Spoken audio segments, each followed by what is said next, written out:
last time on the wilds of Valandiir, our brave adventurers, the Crown Collectors, found themselves journeying east to aid their comrade Koza in his quest to locate his missing family. After many months of absence in pursuit of noble quests, Koza, his heart weighed heavy with worry, and compelled the group into their current search. After many days' travel, you venture deeper into the Garden of Mist forest. Amidst the thick fog and tangled foliage, you stumbled upon the grim aftermath of Koza's once thriving village, ravaged by the sinister walking rot death cult. The scattered ruins of the huts and houses now covered in a long winter's layer of snow. Koza's memories flashed before his eyes. The desperate flight of his daughter into the dark depths of the woods, while he barely held back the horde, ensuring her escape before barely making his own westward retreat. The haunting echoes of the village's demise still lingered, a cacophony of screams and the sinister laughter of the orc necromancer Gizrak, whose vile magic had wrought such devastation. Now you all stand amidst the tattered remnants of his clan's moon-themed sigil, draped mournfully across a tree. The border of their village lies ominously before you. You see this. Home sweet home. Dude. Yep. Wow. I'd say it's good to be back if what happened didn't happen. Yeah. Well, where do we start? I don't know. Maybe there's something in the chief's hut. I'm not entirely sure. I mean, when everything went down, everyone was just sort of running. I don't know if anybody came back to try to reclaim anything but we could start at the chief's hut and then we could move towards my home. See if there's anything worth salvaging. Okay. Go ahead and I'll have Baranor make a survival check. You do know that this, banner that's been hanging here for who knows how long. It's not like it's only been up a year. Does look in kind of a tired state of array, of disarray. It's tattered. It's faded. It's got frostbite, kind of like how it's crunchy in spots. And you do know that this does signify sort of the border of into a quarter mile through the forest before you actually hit your village proper. So, there's a little bit of distance between here and there. I'm going to have Baranor roll survival. If somebody else would like to contribute to sort of scanning the area in some way. I think I have pretty good survival. Hang on. Yep. That's a 15 let him do it. Baranor. Yeah.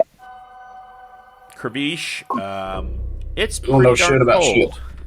Yeah, it's cold. There we go. Yeah, it's cold, and you feel kind of a distracting bite at your ankles and your toes as you do walk kind of barefoot. And Baranor has Luna out of the ring. She's carrying heavy, shall we say. A bit sagged at the abdomen, but she is keeping up with Baranor. She don't play no thing. She moves around the forest with ease and scans the, sniffing the air, keeping her head low. And her and Baranor just dash into the forest and sweep wide of the party. And Koza, you kind of go in the opposite direction. You're scanning the horizon. You're looking for any signs of this massacre. But you don't find anything this far out on the edge. It seems the action was further inland, you could say. But you do kind of catch a whistle from Baranor through the forest that Kervish, you do pick up on, and so does the rest of the party. You get kind of like this very low kind of mourning dove sort of whistle, and you know it's from Baranor, and it's to signal that the coast is clear where he is. Okay. All right. So I guess we'll follow that sound. Yeah. Just keep moving forward until we're told otherwise. Yeah, it's been a minute since you've been here, Koza. I'm going to say with a 21 survival, you do approach a cluster of what's like wild cinnamon that kind of grows wildly out about your village's territory. You kind of catch it with your hand, and you know you're not tracking any footsteps right now. You know that there's no chance that would have survived the 6 months since you've been out here, since you started this whole adventure. But you do kind of catch that wild cinnamon in your hand, and it awashes a scent and a memory of this place in its heyday. And you kind of grasp it and pluck it, and you now have 3 shoots of wild cinnamon. Each is a good ration. Okay. That's about all you see on your way in. You do see Baranor and Luna kind of tiptoeing. You see Baranor hop into a low-hanging tree at one point, wait for you guys to pass under him, and then hop down and dash across the field until you begin to see structures. Maven, Kravish, you guys are kind of keeping to the middle with with Yuno, and Axton is behind everyone, keeping up the rear. He's got his sword out. He's got a little. He's conjured a flame in his hand. He's kind of got that lit, and you guys are all kind of stalking this forest. That it's completely silent. By the way, there's no birds.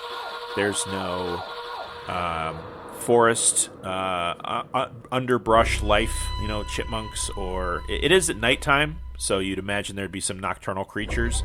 No raccoons, not really much of anything. It is late in winter right now, but you scan the horizon as these tops of these straw huts begin to fill your field of view. 1 or 2 at first.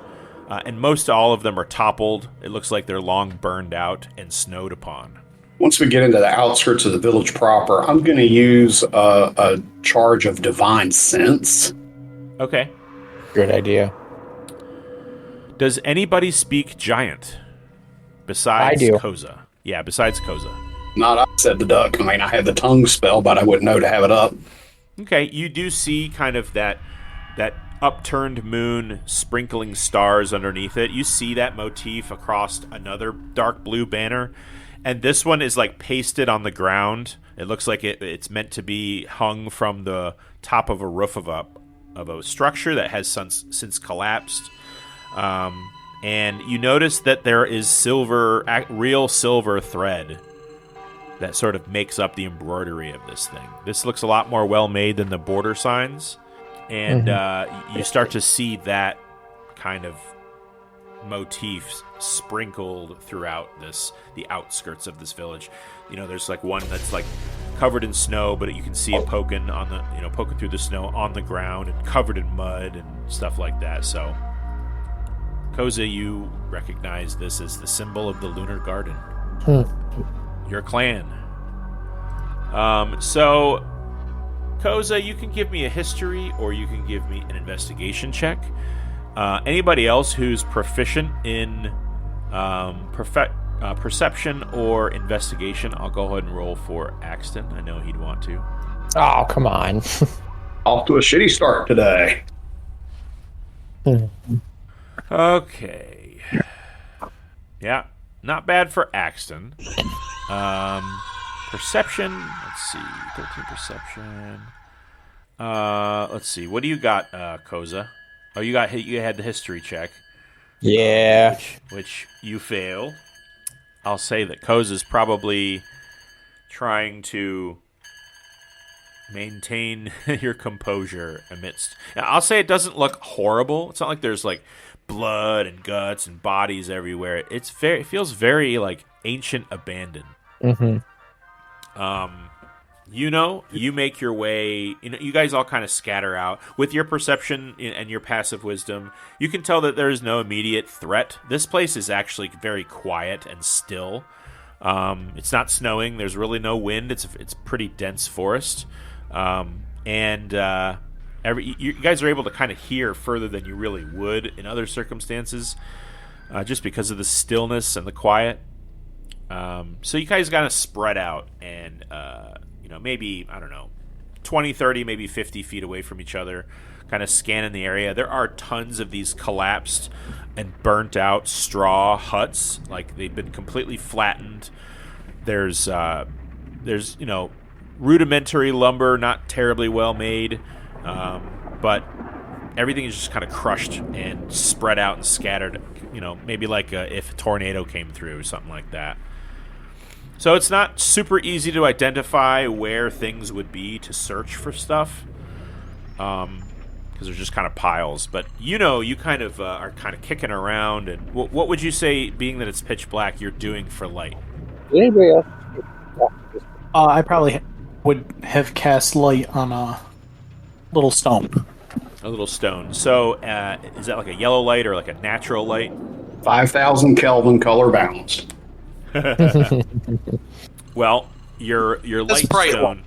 Yeah, bright light. So probably like It's cool daylight. Yeah. You do catch a very glittery object buried in between you just see it barely through the snow. It looks like with that kind of color light, it looks like a darker stone along with some glittery, diamondy looking gemstones. And you kind of kick it with your foot. It doesn't react, horribly, and you're able to separate it. And you realize that it's some kind of decorative object. It's got kind of a spiral ring of like rib bones that are sort of webbed together to make this spiral. And there is what looks like a blue glass moon. With these sort of dangling bones that are adorned with a couple of diamonds and sapphires a little bit to kind of give it a glittering effect. You kind of pick it up. It's about the size of a manhole cover, and looks like it may have once been attached to like a large pole to like hold it up. And Koza, you can go ahead and make what's your passive wisdom? Let's go with that. 13. 13. I'd say it's enough for you to kind of catch the light, because the moon is out. It is kind of a well-lit night, and you kind of catch that glittering out of the corner of your eye. I'm going to keep looking for the chief's hut just to begin somewhere. Okay. Well, you do recognize that object as something that hangs over the chief's hut, because the chief is also the shaman. Yeah. When you see that, it definitely reminds you of that. Okay. I am assuming that my charge of divine sense did not sense anything. Let me see. Did you put it in the chat? I don't know if you did. Could you do that for me? It's just sure. Or just if it's easy to. It's just an action. Right. I just want to know what it does. Number of times equal to 1 plus your charisma modifier. That's got to be a whole 6. Celestial fiend or undead within 60 feet of you that is not behind total cover. Guess what, Kurvish? You do get faint undead signatures. Kind of all around you. Kind of faint. Very faint and kind of all around you. It's hard to pinpoint where that energy is coming from. Guys, we are not alone. Who else is here? There are definitely some beasties of the undead type lurking about. Oh, great. So everyone be on your guard. Does that have a duration?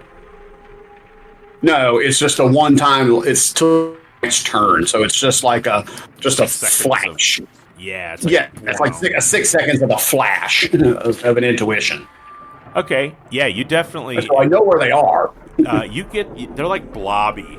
They're not. They don't seem well defined because I would imagine you could see this field of entities around you, and for 6 seconds it looks like they're slowly drifting like in different directions all throughout, and not surrounding you, just kind of perpetuating the space. Okay. And for 6 seconds, you get the feeling that they're indifferent because of their, I guess, behavior. Okay. So nothing really seems to be. It doesn't really seem that they're on to us or anything. They're just kind of roving around. Yeah. So just everybody keep your ears perked up a little bit. So Koza, I'll say that you do know that did you say you were looking for the chief's hut? Yeah. Yeah, okay. It looks like found a religious icon that is associated with the chief's hut. Then I will like I said, go over to where his light originated from. Yeah, he's, like I said, he's about 50, 60 feet away, over at a part of the now cleared out. And mind you, you guys don't find any bodies. You don't find, you find the stray, like, maybe fibia or tibia bone, or maybe a leg bone, but you don't find any corpses. It's actually I was afraid of that. The whole area is pretty much empty of dead things. It's kind of weird. Strangely not comforting. Right. You do find, I should say, no humanoid corpses. You do find what look like livestock bones, maybe sheep or maybe cattle. Although most of the bones are pretty small. You do find a couple of horse skeletons. They all kind of are clumped together. They don't look like they were eaten, though. They're not. The bones are not scattered everywhere. They're kind of neat little skeletons off to the side. And there's maybe 30, 35 of these piles where these huts were. Most of them are burned to the ground. I will say that, who got what? Let's see. You got an 18 investigation. Baranor got a 24. And, yeah, Axel got a 19. So, you can tell that there are belongings kind of pawing through the rubble and pulling stuff up. And there's grass growing through it that's since gone dormant. Like, this has been some time. You see that there are personal effects and decorative things and beads, and you do find what look like caches of valuables, especially in the area where that very ornate ornament was. So if somebody does want to keep tally, don't know what you want to do with it, there is somewhere in the neighborhood of about 1,200 gold worth of jewels and jewelry and ornate objects and stuff. It looks like this village wasn't terribly sophisticated, but they at least had some form of craftsmanship. Most of it's made of like bones and beads and dried beans and stuff like that, but there is some of it looks nice. Right. Not that I'm necessarily wanting to look for trouble, but may need to find out what's stalking around here. Okay. Do you think Baranor, if I could give him like a general direction on where I sense one of these, if maybe he and Luna could go scout it out? Yeah. Yeah, let's have Baranor. I'll roll for Luna. Let's have Baranor go ahead and roll a stealth check and a perception check. He's pretty good with perception. Yeah, very. Yeah. Stealth was a natty 1, apparently. He's going to be so mad at me. He's going to be so mad. All right. I have to do something with that now. Luna did pretty good. Not great. Okay. Something happens. Dun, dun, dun, dun. Yeah, Baranor definitely kind of traipses what he thinks is kind of a solid pile of rubble, and he just falls straight down into like a 10-foot void. And absolutely twists his ankle. Like, it's very... it's very not on brand for Baranor, so let's say he definitely takes some fall damage. Yeah, that's 5 points off of Baranor's hit points. Ow. Damn. Okay, that's the fuck out of it. You guys all hear him hit the bottom. He's like, oh, and you hear Luna kind of scurry over, and she kind of sniffs the edge and just kind of looks down at him like, what are you doing? He's like, up. Are you for real right now? No, I'm fine. Really? I'm fine. And he's gonna do like he's gonna recover. He's gonna shake his ankle loose, and he's going to do a acrobatics check because he's gonna try to do kind of a nifty little flip out. We'll see how he does. He's gonna try to make up for it right here, guys. Right. He has told me that he I can add a D8, I guess, to anything he's proficient in. So Cool. if we need higher than 15, I can roll a D8. Yeah, go for it. I'm sure he'd want you this to be as high as possible. Oh my goodness! Natural one Doing on the great roll. over here. Jesus. Well, I'll tell you what. A Jesus. 16 is good enough. 16. Yep, 16's good enough. He You better have a kinda, nice like, statement there waiting for him. He kind of straightens up, looks at you all, and bends at the knee, and kind of does a thrusted flip back, kind of like a side flip, and lands with a nice 3-point landing, and stands up and immediately walks away. And Luna just kind of looks back at you all like, okay, I didn't see that, did you? And she takes off too. Yeah. Let's see here. I mean, Koza, I will say that the little Moonweaver kind of necklace that you have, how would you describe that object? I would say it's made out of like the moon part is made out of a bone material, and then there are like stars carved out and painted to like a nice gold on the actual moon itself. Yeah. Well, you find in the back corner of this, I'd say probably the northeast corner, you come across an area you know very well. Mm-hmm. The ground is littered with snow and rubble.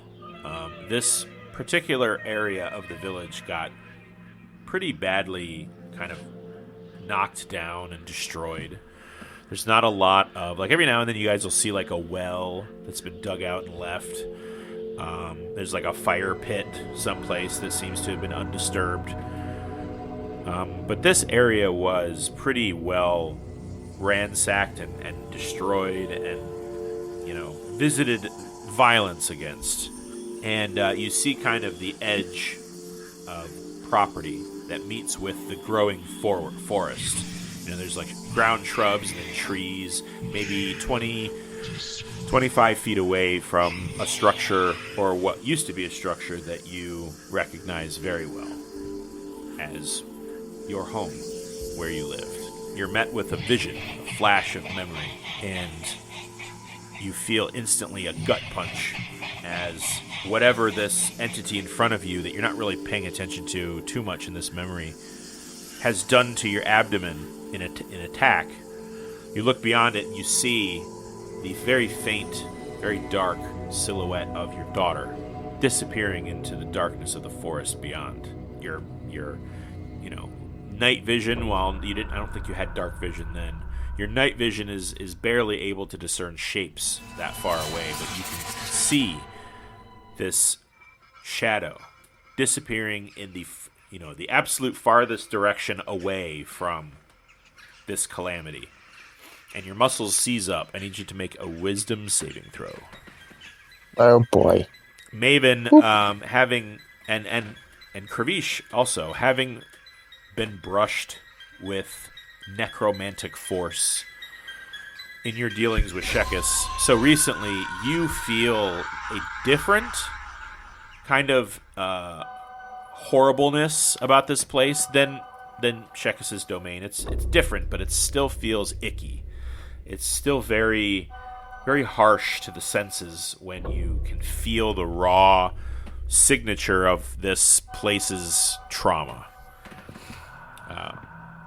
18. You pass. Good job. You kind of feel a remnant of your, I'll say, relief at that moment when you realize that Neela she looks like she's going to get away. And you look down, and at where your guttural pain was, you see, you're a very tall Firbolg, but you do see kind of a large, tall, undead creature with kind of a half-torn face away from a white skull. And you see the blue, kind of very, very fine fur of a Firbolg's face, the half that remains. And you remember feeling this creature recently risen from death, just pounding your chest and your torso with his kind of damaged and bloody fists. Looks like he kind of took something to the cheek, to the chest or to the neck area. Maybe a spear or some kind of slashing, because there's a lot of blood and there's kind of a very fresh wound there. And its eyes are just gray and sunken as it slams its fists into you.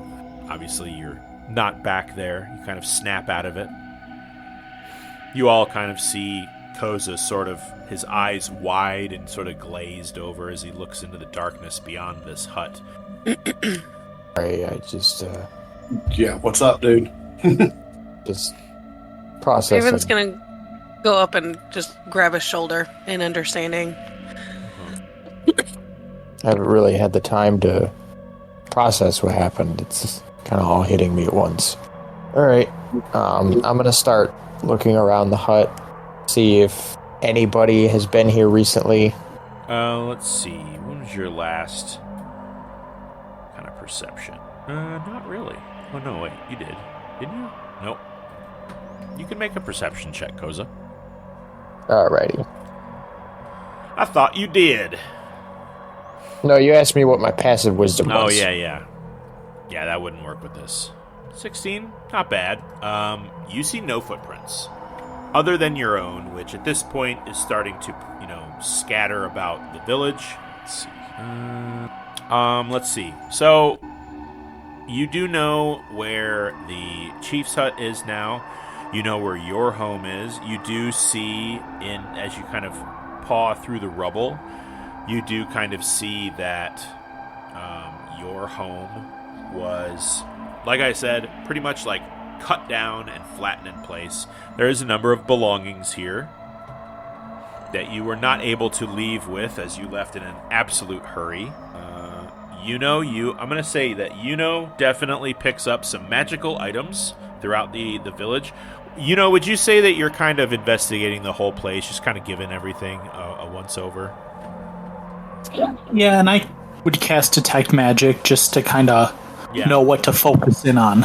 Okay, the object that you found is a very ornate lunar garden sigil that hangs, as I guess is described, up in front of the chief's hut, and there is a few, handheld items. Now, it's, like I said, it's big. It's hanging from a kind of a trellis, I guess.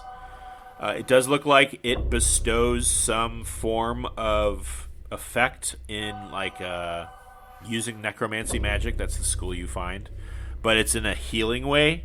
And you find a couple of handheld implements and instruments. One looks like a handle with a bunch of feathers poking out of it. That's magic. You find a very large kind of bone and feather themed decorative sort of kind of a staff, only it's about 3 feet tall. It's very heavy. That's giving off a very, very faint magical aura. And Koza, you find your staff. Long seen this thing. Yeah, it's about 7 feet tall. It's got a wrapping of vines up the shaft to kind of in a tight formation where you can grip it. All of the plant life that were growing on it are dormant, as there's no green foliage, but you do know that it typically kind of ends in like a shepherd's hook, and that typically kind of dangles with little vine formations. And there is what looks like a kind of very small dangling ornament at the end of the hook that, as soon as you pick it up, kind of the twine around it had rotten, and it just kind of slips away. Well, I'm going to leave it where I found it and kind of lay it to rest for now. Okay. More stuff. I love that. Yeah. Yeah, you kind of lay it down where it was. It was under some stuff. It's almost like you saw the bottom of it under some crisscrossing planks of hewn timber. But you do find some currency in your home, which is yours. You find your kind of little cache of 35 gold. There's probably maybe 60 silver in kind of a now destroyed sort of cabinet box arrangement that you had in here. And as you kind of peel layers of your destroyed house away, you start to uncover things that were not affected by snow and wind and things like that. You encounter a long frozen and darkened patch of blood. And the mortar looks surprisingly intact. I don't know whose blood this is or You was. have an idea. This is your home. It's not yours, and you know it's not your daughter's. The blood of the enemy. I'm gonna kneel down in front of it and kind of clutch my necklace and whisper to myself a small prayer to just make sure he's safe now, even if he's not here. You do not feel the presence of the moon weaver here. As a matter of fact, you get a brief flash of like a teal green, a skeletal hand, and it just darts towards your face, and you kind of flinch before it clasps over your mouth. You see Koza like visibly reel back, and he just kind of mutters, "Yeah, they really fucked this place up, didn't they?" Okay. You don't find a body. You don't see drag marks. You don't see much else blood. That's kind of it. And it's starting to like do that thing that I guess old blood would do, and that's like kind of like dehydrate and crack. And as you kind of flip around and move stuff, you can see this blood starting to kind of flake away and like ash almost. So you found and put back your staff. You do also, there's a couple of rings here that you had gifted your husband, that he grew a little too rotund for them to fit any longer, and he put them away, and you find where they were. They don't have any magical powers, but they are rather beautiful. They're made of kind of a hardened vine that is sort of petrified into a stone color, and there's a rough-hewn orange amber kind of 3-gem arrangement on one ring, and just a solid black onyx-like stone set into the other.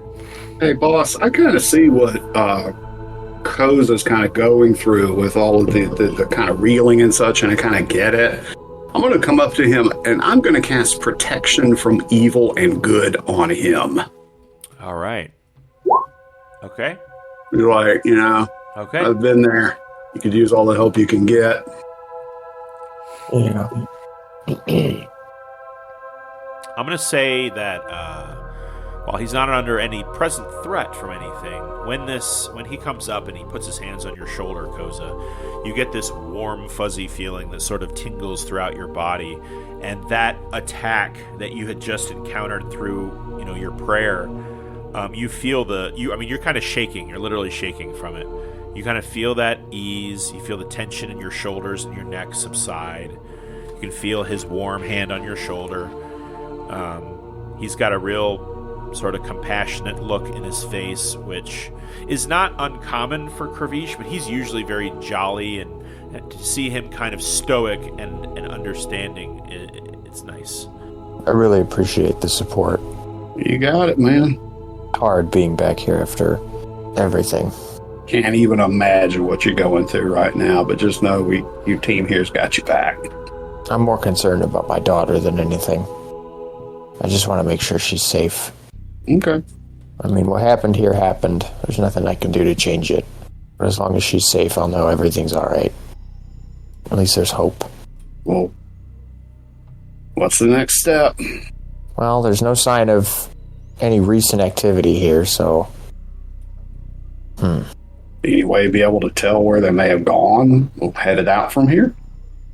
Yeah, are there any are there still footprints leading out from the house? No, there are no footprints whatsoever.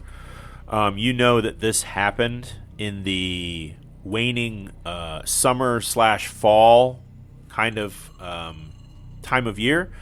There was a little bit of mud on the ground, but all of that has been frozen and snowed upon, with probably packed down over, whatever that shrinking thing that ice does.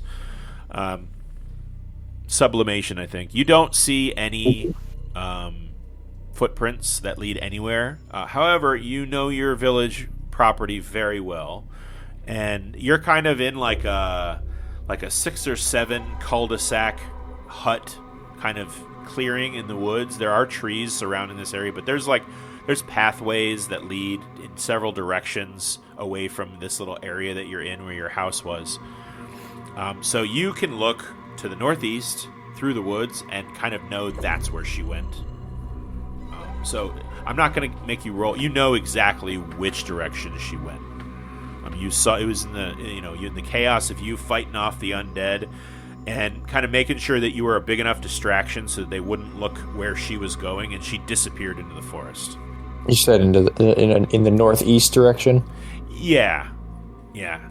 Your village, the Lunar Garden, was sort of nestled in the middle of the Garden of Mist and leading kind of in the eastern portion of the not near the edge of the Garden of Mist towards the Waning Meadow, but kind of in the 50 mile away from that area sort of range. And yeah, to the northeast, is just more forest until you pop out of the Garden of Mist, and you know a little bit about the surrounding area. I could bring up a map, but you do kind of feel a pull in the direction that she went, but you had to book it west. You got chased out of there. It was either that or stay and die. And that's when you got captured and got rescued by the crown collectors, and the rest is history. All right. Well, it seems there's nothing really of use here, but I guess we could try and travel northeast and see if... Wait a minute. It's the dead of night, right? It is. Okay. Do we want to go after the undead at the dead of night? Or do we try to make some kind of camp, maybe not here or hereabouts here, and set out in the morning when they're weaker? Yeah, that's probably a good idea. Anybody else got any thoughts? Baranor just kind of, he's like scanning the edges of the forest. Doesn't look like he's looking through the rubble much. He's just like, not interested in camping here. I mean, tiny hut would protect us. Just saying. Okay. I mean, if you don't want to... Is it a hut like a dome or a sphere? Then the second sphere goes underground. How does that work? It's only one hemisphere, so it's not circle. There's very specific defined situations. Yeah. So yes, stuff can burrow under it. Burrow under it. Do we want to go to the outskirts of the village then? Because I can completely understand why somebody would not want to spend the night here. Do we want to head up a little ways down the trail and then camp? Do we want to back up then camp? We could head up the trail a little bit and stay out of the territory. Bear Axton is also going to concur. I ain't sleeping here. Yeah. No, he's clutching his Moradin sigil, and you see his eyes are kind of glowing. It looks like his ring is activated, his dark vision ring. He's just like, yeah, I'm not feeling this place. Let's move along. All right. Let's do it. Yeah. Maven, you kind of find yourself lingering on one of these collapsed structures. And you can kind of hear everybody talking. And you don't really say much. This place is very sad and lonely, and there you feel a regret, just a general feeling of regret hanging in the air and trauma. And as you do, you feel yourself sort of heating up a little, and the little skull on your staff just kind of it's now extinguished. You can light it up and smack people with it and make fire go everywhere. Right now it's dormant. You just see little flames start to sprout from the eye sockets and the nose and between the teeth. Just little bits of that. And you feel something tug on your other hand. Mm-hmm. And as you turn to look, and you see it is a kind of aquamarine tinted skeletal hand that is sort of see-through and shimmery, and it kind of phases out of view. And it's actually grasping your wrist. Does it feel like... I don't know how I want to say this. Does it feel like it's trying to, like, pull me somewhere? Or does it feel like it's trying to, like, keep me there? Or... You know what I'm trying to say? Do you want to pull away? I'm trying to feel like I'm trying to see if it's giving me, like, the impression that it's being threatening. Yeah, it definitely doesn't. Yep, it definitely doesn't want you to leave as it tugs on you, but you're stronger than it. Okay, I'll pull away then. You pull out what looks like a sort of shattered torso of this blue-green glowing energy in the shape of a humanoid torso tattered with rags. And as you pull, it sort of lets go and flops on the ground and starts to rise, and you see what looks like a very desiccated sort of deer or cow-like humanoid visage with these tall horns that sort of emerge about a foot in either direction. And it has just sunken eyes and broken jaw and teeth hanging slack, and it just looks at you. Guys? Kidoki! Gonna like slowly back away. Yeah, you back away, and it is now between you and the group. The direction that you wanted to go is just over its shoulder, and you all turn and you see this sort of translucent entity hovering about maybe a foot above her head. Just this shattered torso with these long arms and these very long claws that you've never seen Koza's hands look like that. It's facing Maven right now and just kind of moaning at her. Let's see. Maven, are you proficient in religion at all? I do believe so. Yes, I am. Oh, go ahead and make a religion check. Okie dokie. Oh, thank God. 26. 26. Rolled a 19. 19. Nice. As a follower of Palor, your order is not overly fond of the undead, and you do recognize this as an undead creature, possibly something in the neighborhood of a ghoul or a wraith, not necessarily a ghost, much more powerful than that. Awesome. Yeah. What do the rest of you do? Oh man, I'm drawing out Anthem's Edge, and I'm coming up to him. Okay. Yeah. I will say that this creature definitely seems feminine. Let's go ahead and... Okay. Definitely seems feminine. She turns and looks, and you see kind of like glowing yellow eyes in place of where it was sunken. It looks like whatever this is drawing some sort of vitality. Seems a little more a little more opaque towards the torso and the head. And yeah, you see like these long furble kind of ears and a veil, and that's what you see is this. Oh, lovely. Yeah. Koza, you turn around and you see them confronting this entity, and you're kind of awash with a feeling of grief and pity and familiarity. So I need you to go ahead and make an Arcana or Religion check. You can have Baranor roll a Nature check too. Okay. All right, 20 total. All right. Yeah, this creature is, by all accounts, from all of you, some kind of undead entity. I'll say Kravish.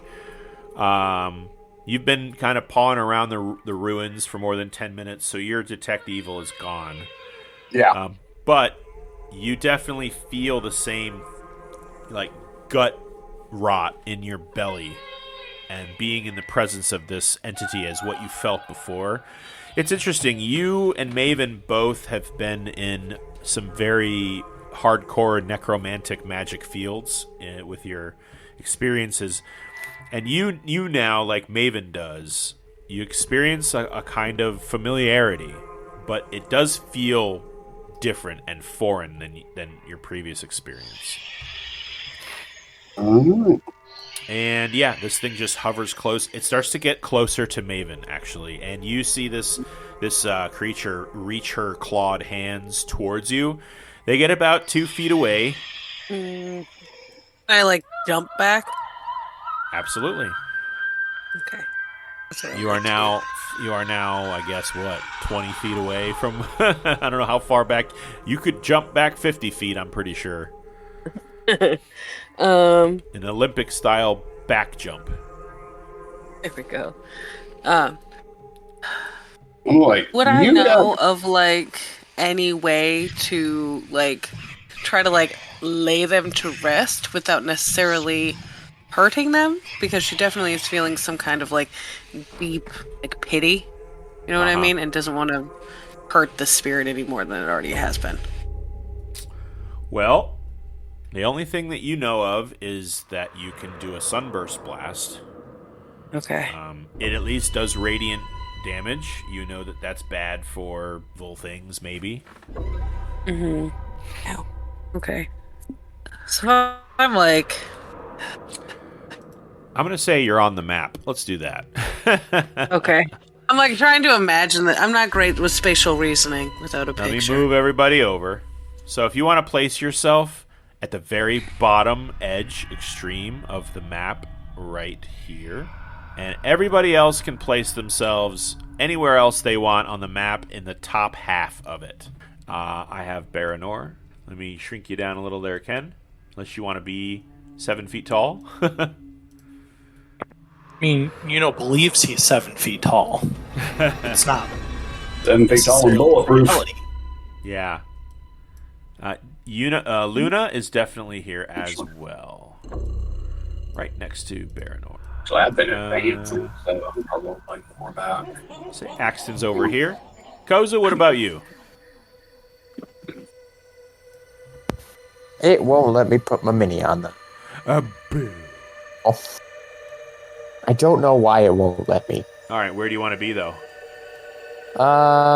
We'll say... Can you move you now?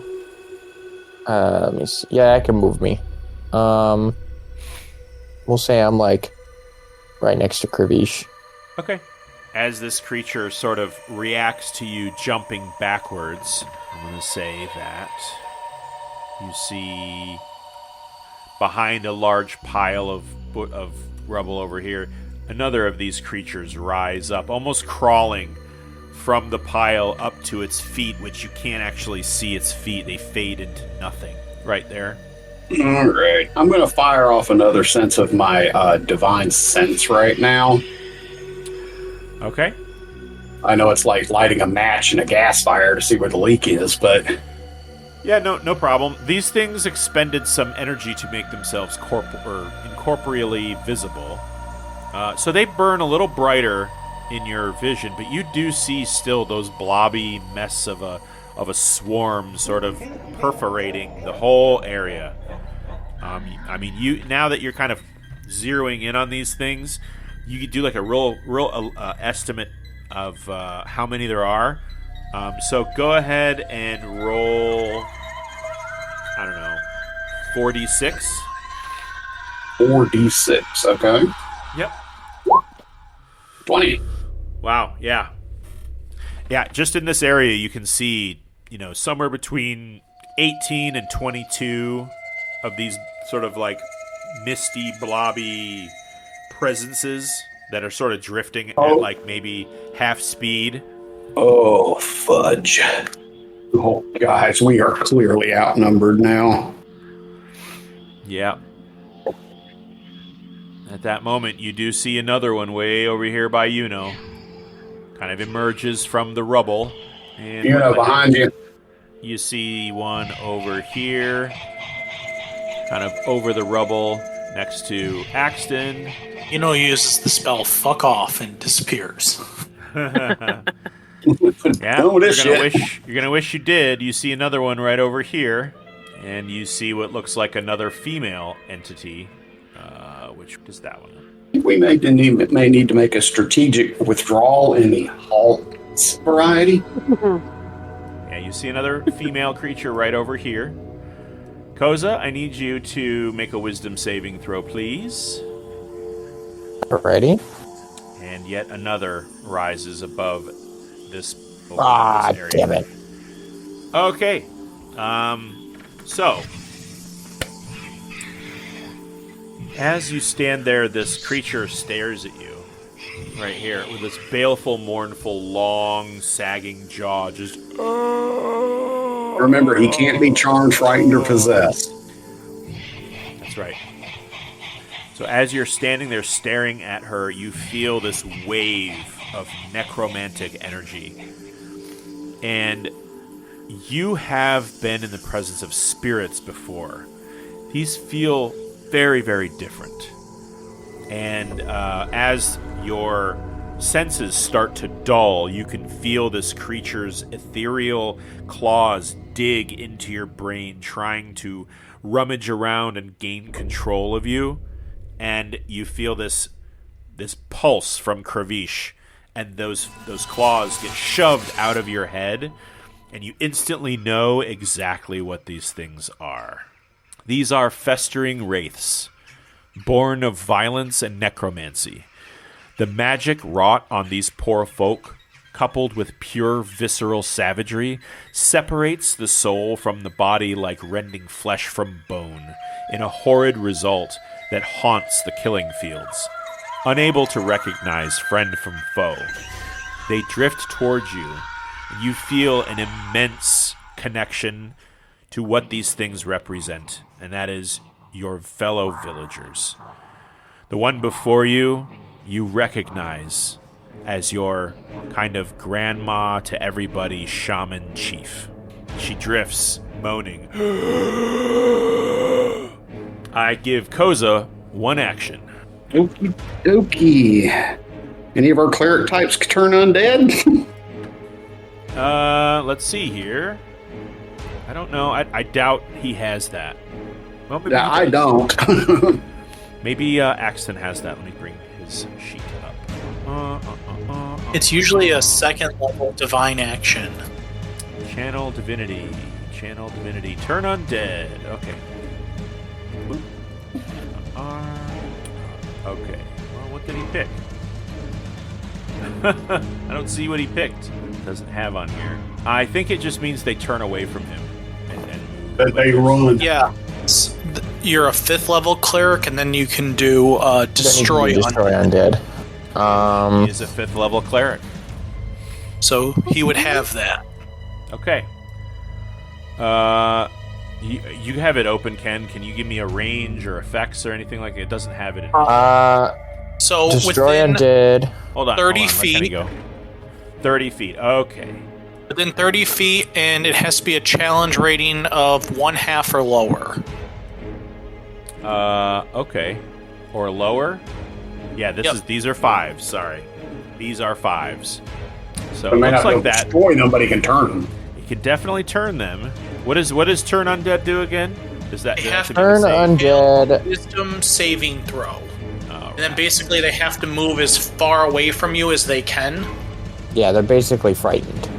and that's for 1 30 minute. feet. Yep. Okay. Needs to huddle up and blast them so we can get the fuck out of Dodge. And then I think 30. destroy undead, it depends on Okay, like these HP, 3 here do something not like get that. affected by it. So let's do 1, 2, 3, 4, and they have a wisdom of that. All right, let me do this real quick. Let's see. 7 for 1. That's not good. It's definitely a fail. 22. That one passes. 11. That's a fail. 17 is a pass. All right. So 2. It has to use what? Full movement. Yeah, full movement. Yeah, I think it's full movement. Yep, I guess. including and the only action that it can take on its turn is to dash away. So this one is considered off the map, but I'm going to leave it there.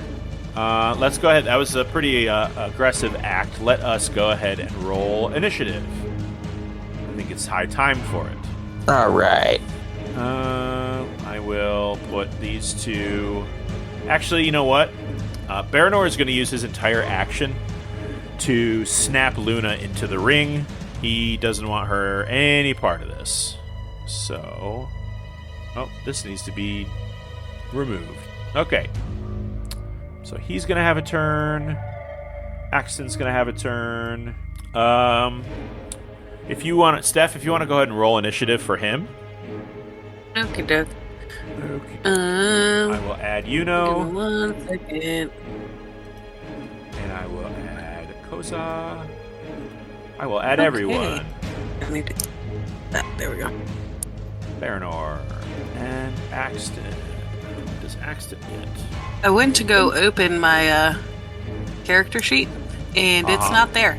It tells me to start over and make a new one. So, I can roll, but I can't add it on there. That's not good. No, literally, like I How was like, bad oh, you maybe rolled that they said start over. they're like, JK. I know, you keep, like, I don't know what. I'm sorry. Literally, like, I went over there and I'm like, okay, maybe it's just like a new privacy thing or whatever. Except, and then they're like, enter your name. I'm like, oh no, I don't have time for that right now. Holy cow. So what are you going to do? I can just roll on my on normal. You got Like, roll. I You have got to D&D Beyond. I have D&D Beyond, yeah. So Yeah, it's not. just roll from that. Okay. Let's That's see. not fun though. No, it's really not. All right, that's a little Okay. better. Music. All right, y'all. We need Koza. I need to roll for this batch of creatures. These festering wraiths.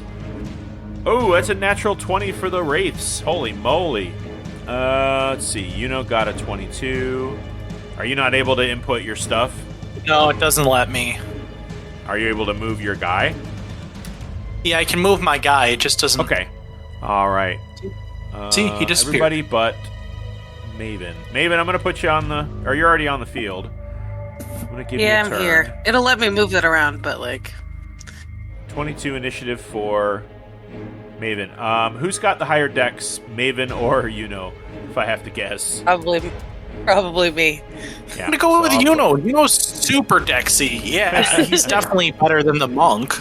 Yeah, I have a +4. I mean Do you that's really? good, but you Holy know, cow. Yeah. that's not great. But, I only have 2 good stats, and that's Dex and Intelligence. Hey, a wizard's So I'm best smart friend- enough to run away real fast. Yeah. That's it. Okay, well, let us descend the order. Surprisingly, the super weird deer, cow, people, ghost things go first. Let's see here. I don't know why they don't have... Hold on, I have to replace things. I have to replace him for him. Don't know why he is without HP. I guess it doesn't matter. All right. All of these creatures... So how many people did you affect with your no charmy charm thing there, Kravish? Just Koza? That is correct. Okay. It's only an individual person. So they are all going to drift as close to you all as possible. This one is going over to Baranor. This is definitely going to be enough for Yuno. This guy's going to drift over to you. So the turn undead, how long does that last? Turn undead, I don't... 1 minute. 1 Okay. minute. So those two definitely are not coming back towards Axton. However, this one is going to drift over to you, Maven. But he can only move in a straight line, so he goes right there. Because he can't come any closer to Axton. This one is going to move... How far? How far can he get? Nope. Oh, guess what, Kravish? You're going to have some new friends. Oh, flippity standing. Yeah, Luna is away. And... Yeah, you know what? This guy, he's going to do the same thing. He's just going to move in a straight line. He's like, I'm going to move over here. I can't move closer to you, but I'm going to move over here. All right. Let's see. Not Axton. Oh, wait, no, this one can move towards Axton. Right here. Axton, Baranor, Kravish, and Maven. I need you to make a Constitution saving throw as these wraith-like creatures, they go and they reach for you, and you can feel their claws kind of pierce and also phase into your torso, and you feel your life essence start to withdraw from your bones. You feel desiccated, dry, very thirsty, and terribly frightened. 23. Okay. 23 Is it a pass. charm effect? It is not. It is damage. Okay. Dang. So, 13. gets half. Maven takes full. Great. What else we got? Call them out. I rolled a 6. You get full. I need one from Koza and Baranor and Axton. Let me get on those. That one was supposed to feed for Baranor. I forgot to change the name. No, that's okay. No. He gets half. Right? Oh, Yeah. He gets half. Koza and con save from Axton. Very good con on Axton. 17, that is a pass. Okay. So I have this new rule that I roll my d20 rolls in my little 3D printed skull head dice tower, and all my damage is public.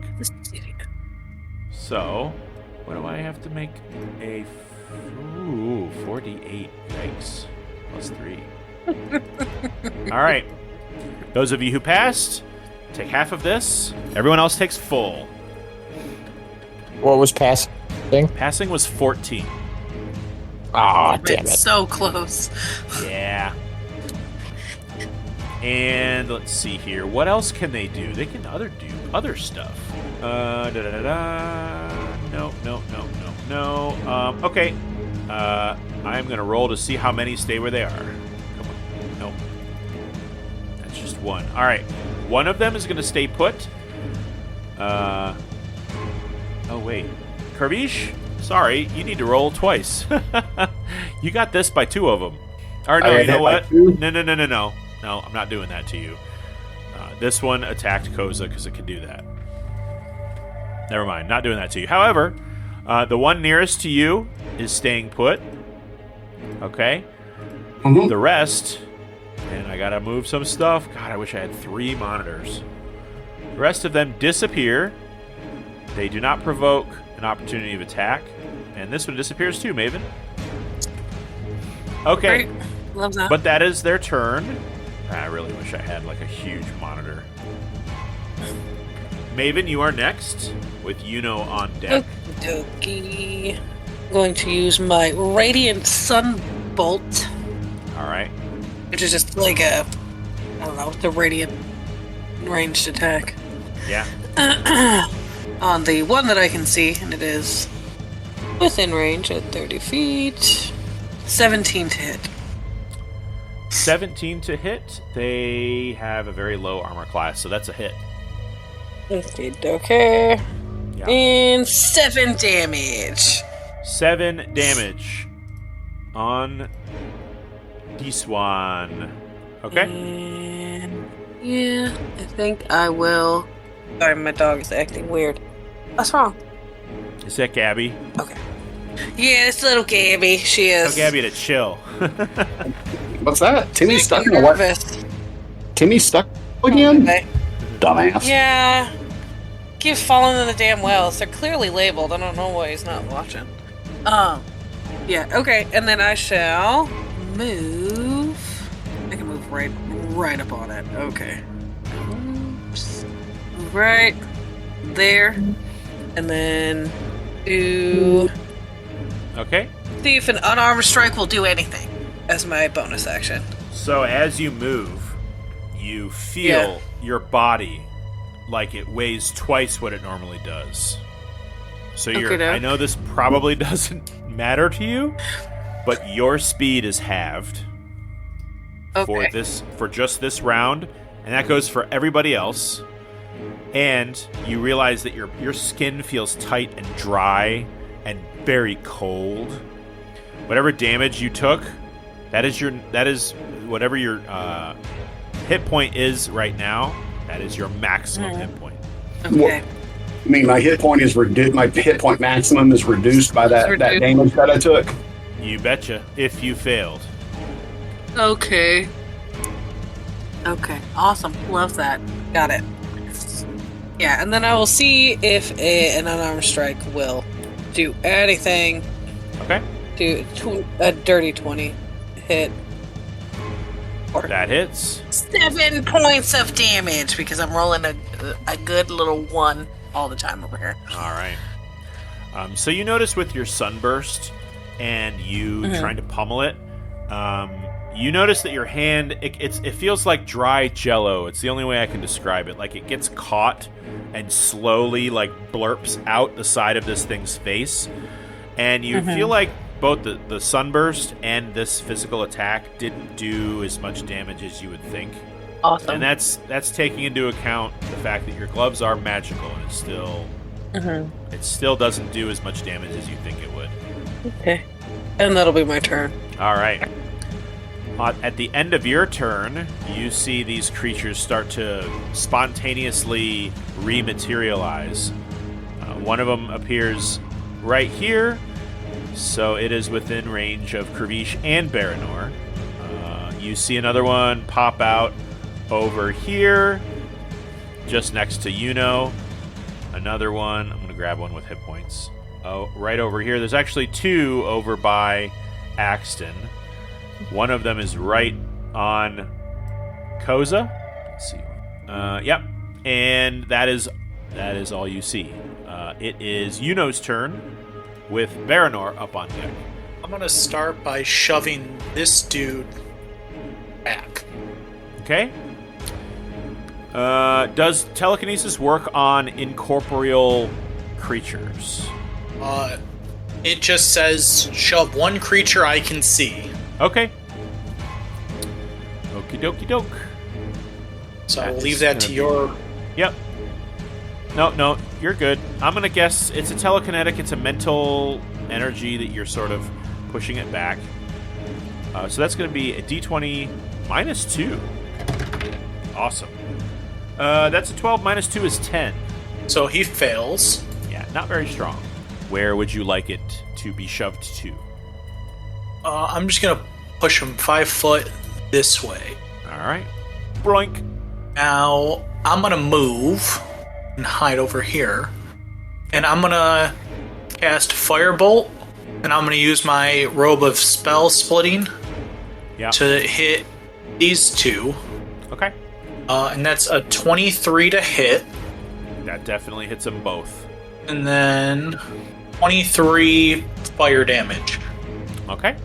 I'm going to cut that in half. As you also notice, your firebolt is just not as effective as you would like it to have been. Seems that these things are pretty hardy. Something to do with how they were, in their undead creation.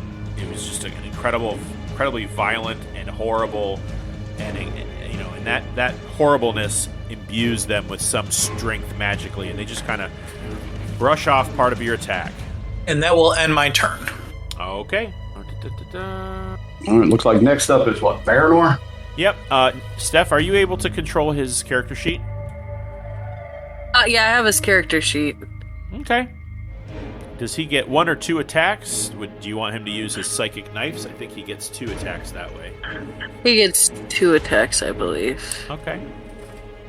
What does Baranor do, and who does he do it to? Okay. He is texting me because I sent him a picture. And he's like, he wants me to stab somebody with the hooked Copic Light. something. Oh, yeah, okay. Well, let's see what happens. bring that up. I think that's in magic items. Yeah. Yeah, there we go. It's pretty cool. A 19 to 20 is critical. So if you get a 19 or 20 on your stab, something cool happens. I did not. I did roll a 21. Okay, yeah. Which one are you hit? I guess the closest one. Yeah, the one that's red there.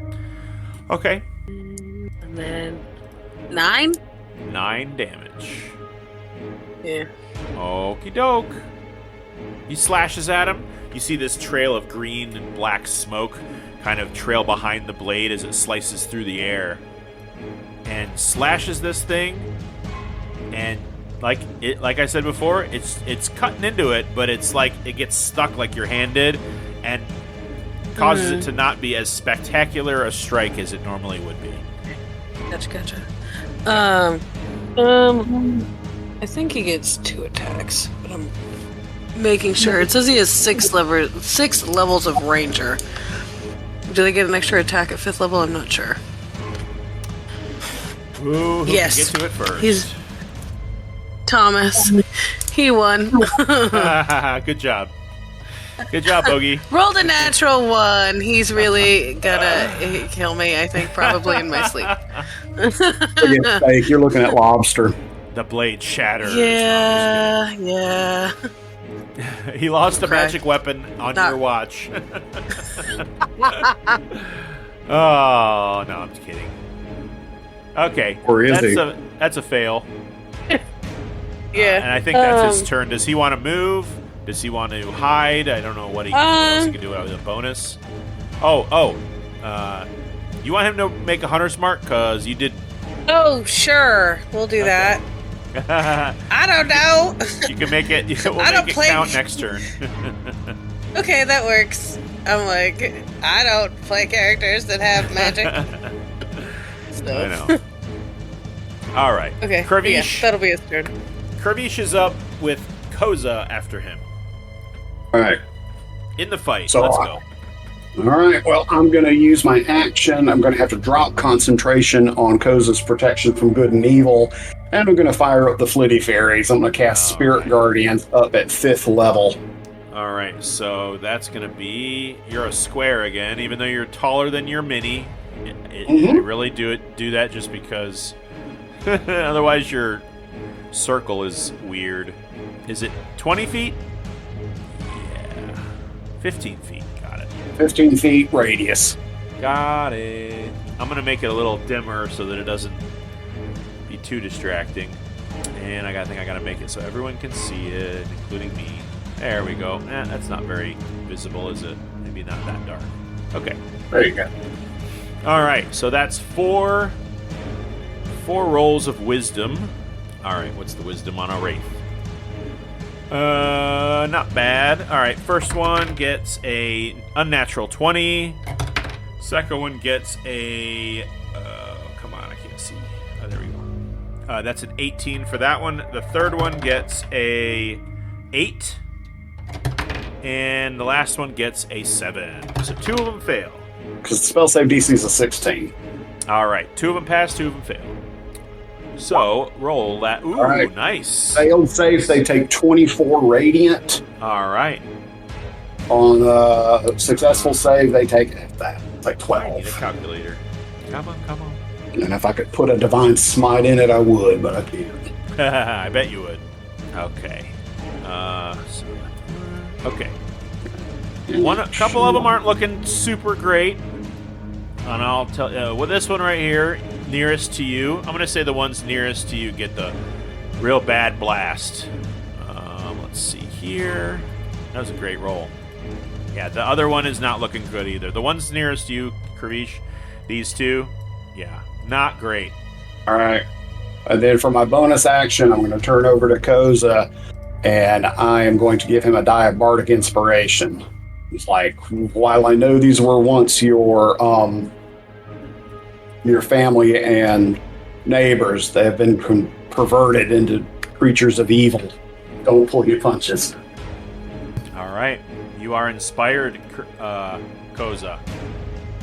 Let me give you a little bit of inspiration here. What would be good inspiration? A flag. Yay! Rally around the flag, boys. Even though it looks like it's on the enemy, it's not. The enemy is not inspired at all. Okay. I guess that was your bonus. Would you like That to was move? my bonus, and I'm not moving surrounded like I am. All right. I gotta go AFK real quick, but go ahead and Koza, make your attacks. They have an AC of 13, and if I need to do a roll, I will. I'll be right back. Sure. Now's the time for the cat to knock over the chessboard. Hit him a lick. Harder. Well, let's see if I can do anything on my bonus action before I do.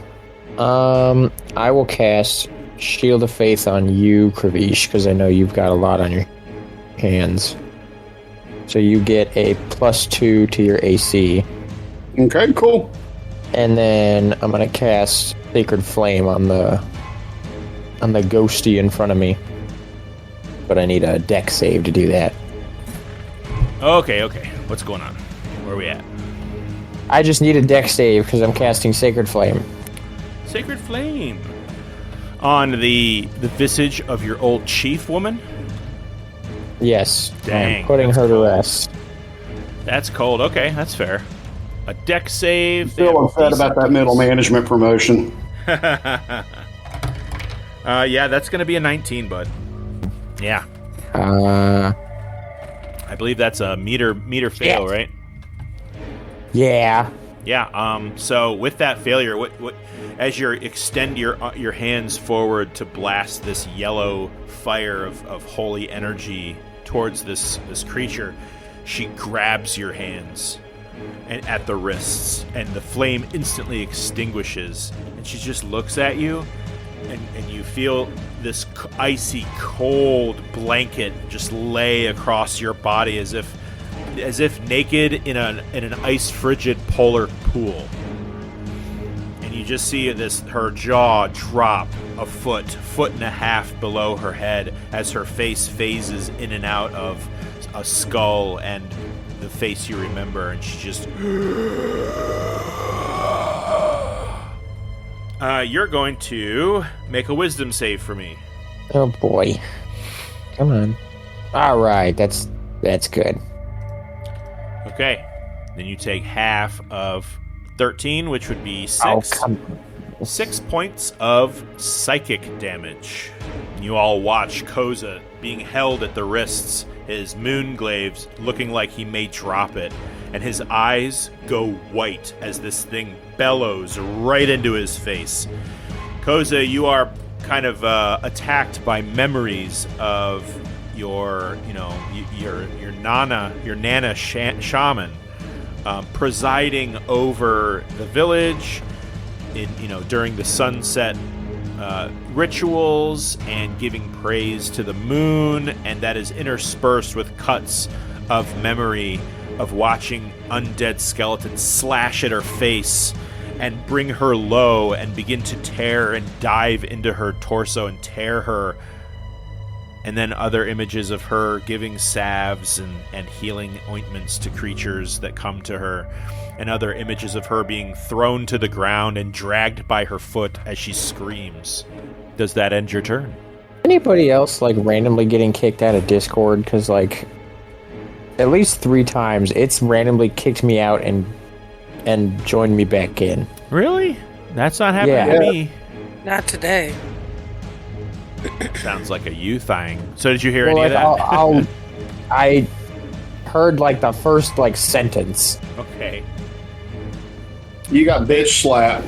Yeah, Okay. basically, this grandma shaman of the village just kind of shouted in your face and made you think of horrible things that were happening to her. And you're kind of not paralyzed, but for flavor, you kind of are. Does that end your turn? Yeah, because I put a Shield of Faith on Kravish for my bonus action. All right. So, Axton is going to spawn his spiritual weapon over here. There we go. And he's going to make 2 attacks, 1 against each of these guys. Let me do that right quick. Right quick proceeds to take forever. He's going to use Bleeder. Where is Bleeder? Here it is. That's a natural 1 on the first attack. And 1 more against the other. That's a 12. That's also a fail. He's going to make that a precision attack. Where is that? Does he have precision attack? I thought he did. Well, I don't know where it is. But he's going to use a D8 anyway and see if he can hit it. 1 is all he needed. So that all he needed, and it's all he got. It's all he needed, it's all he got. So that's 9 points of slashing damage to this one. Here. That's going to end his turn, but his... I think he gets to attack with his spiritual weapon, no? I think that's how that works. He can spawn it and attack with it, so... Let's see. Right, I don't think he can move it, though. Nope. That's not going to hit. Too bad. Alright.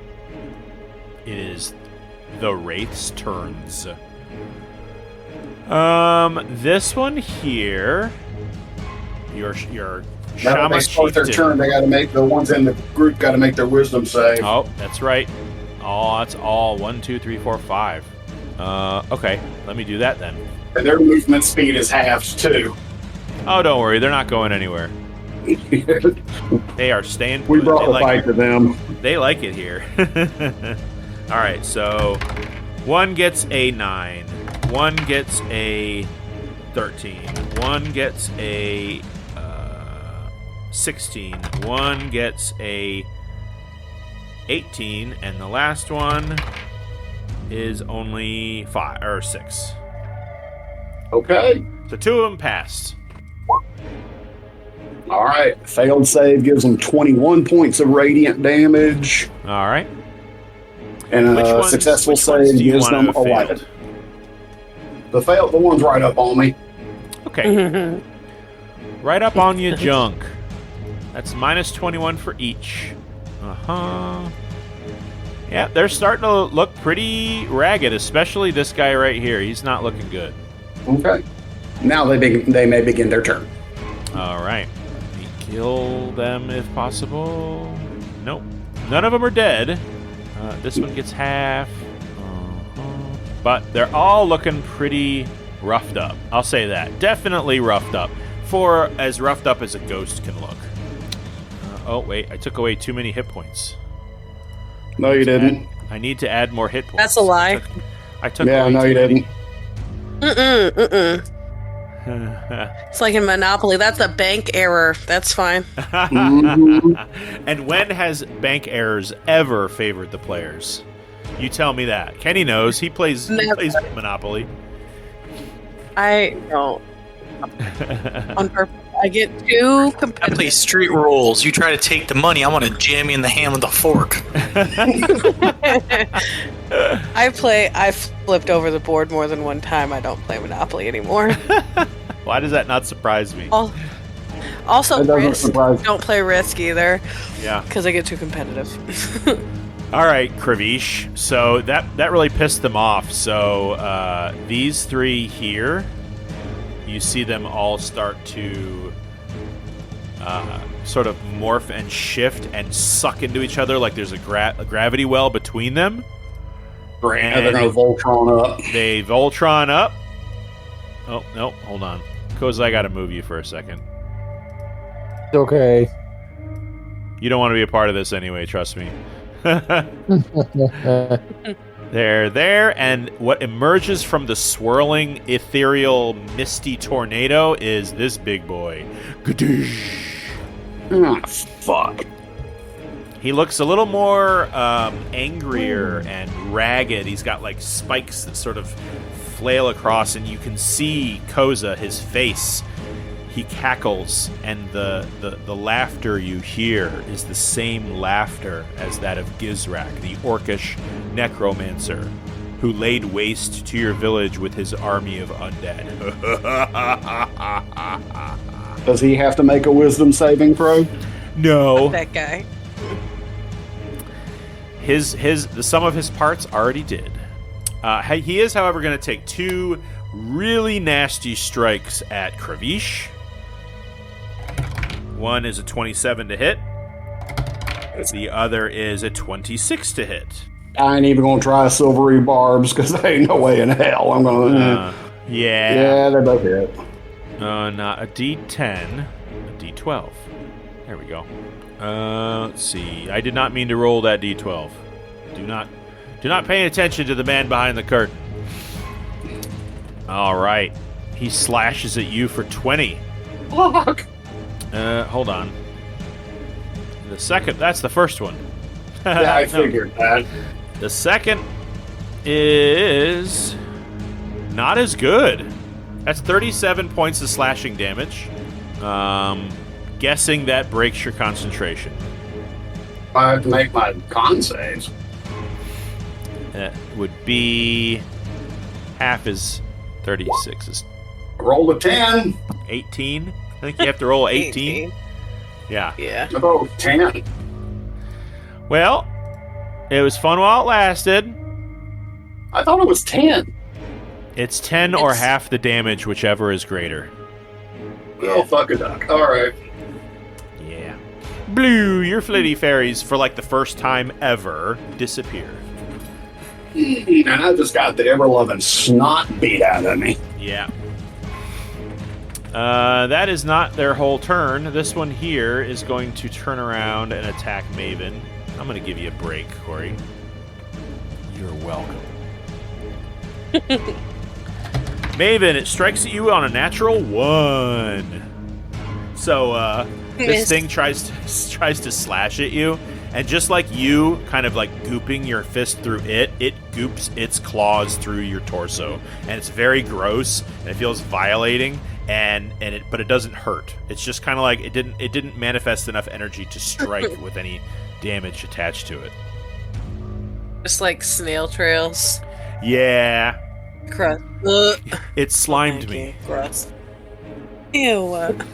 2 attacks against Axton.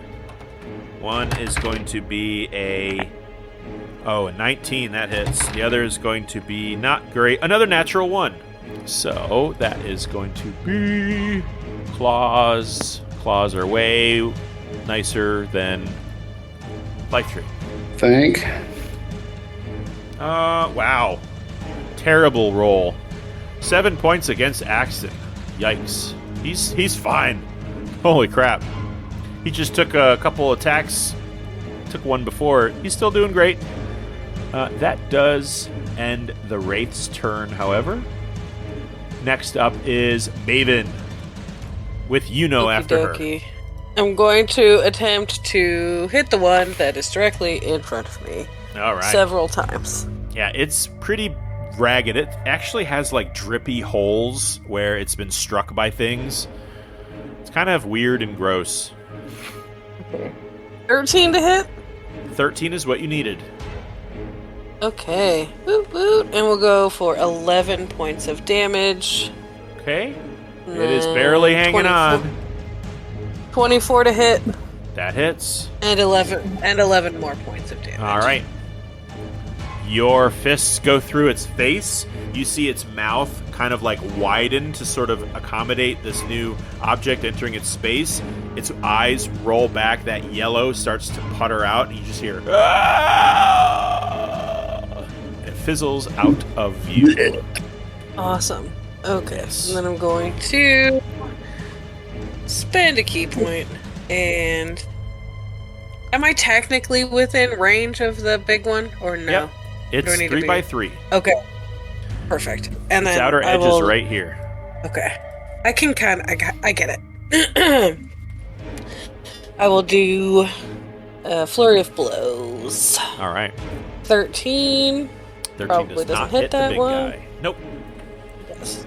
Not surprising. And then 24 probably does, though. 24 does. After your first strike misses, and it doesn't really miss. While you felt like you were punching Jello, this feels like the consistency of like one of those not gumballs, but like the jelly balls that you throw on the ground. Like you can't pass your hand through it, but it's still kind of squishy. First one misses, and you realize you have to give it a little more oomph, and you kick straight through it. Okay. And that'll be 10 points of damage. 10 points of damage. And that'll end my turn. All right. I cast fly on myself Okay. You And are launch flying. myself. into the air. Fly like a bird. Let me see. Is there a flight? Well, there's like wings and a halo. I guess that'll work. How high are you? I'm gonna go 35 feet. 35 feet. Let's see. I don't know if you'll be able to see this. How about that? Can you see that? I guess if you click on him, you can see it. Okay. And that will end my turn. All right. You are 35 feet in the air, high above the action. You can see now sort of a better view of the whole field of battle. All of these creatures are giving off a dim aquamarine glow. So everyone's able to kind of see. And it is Baranor's turn.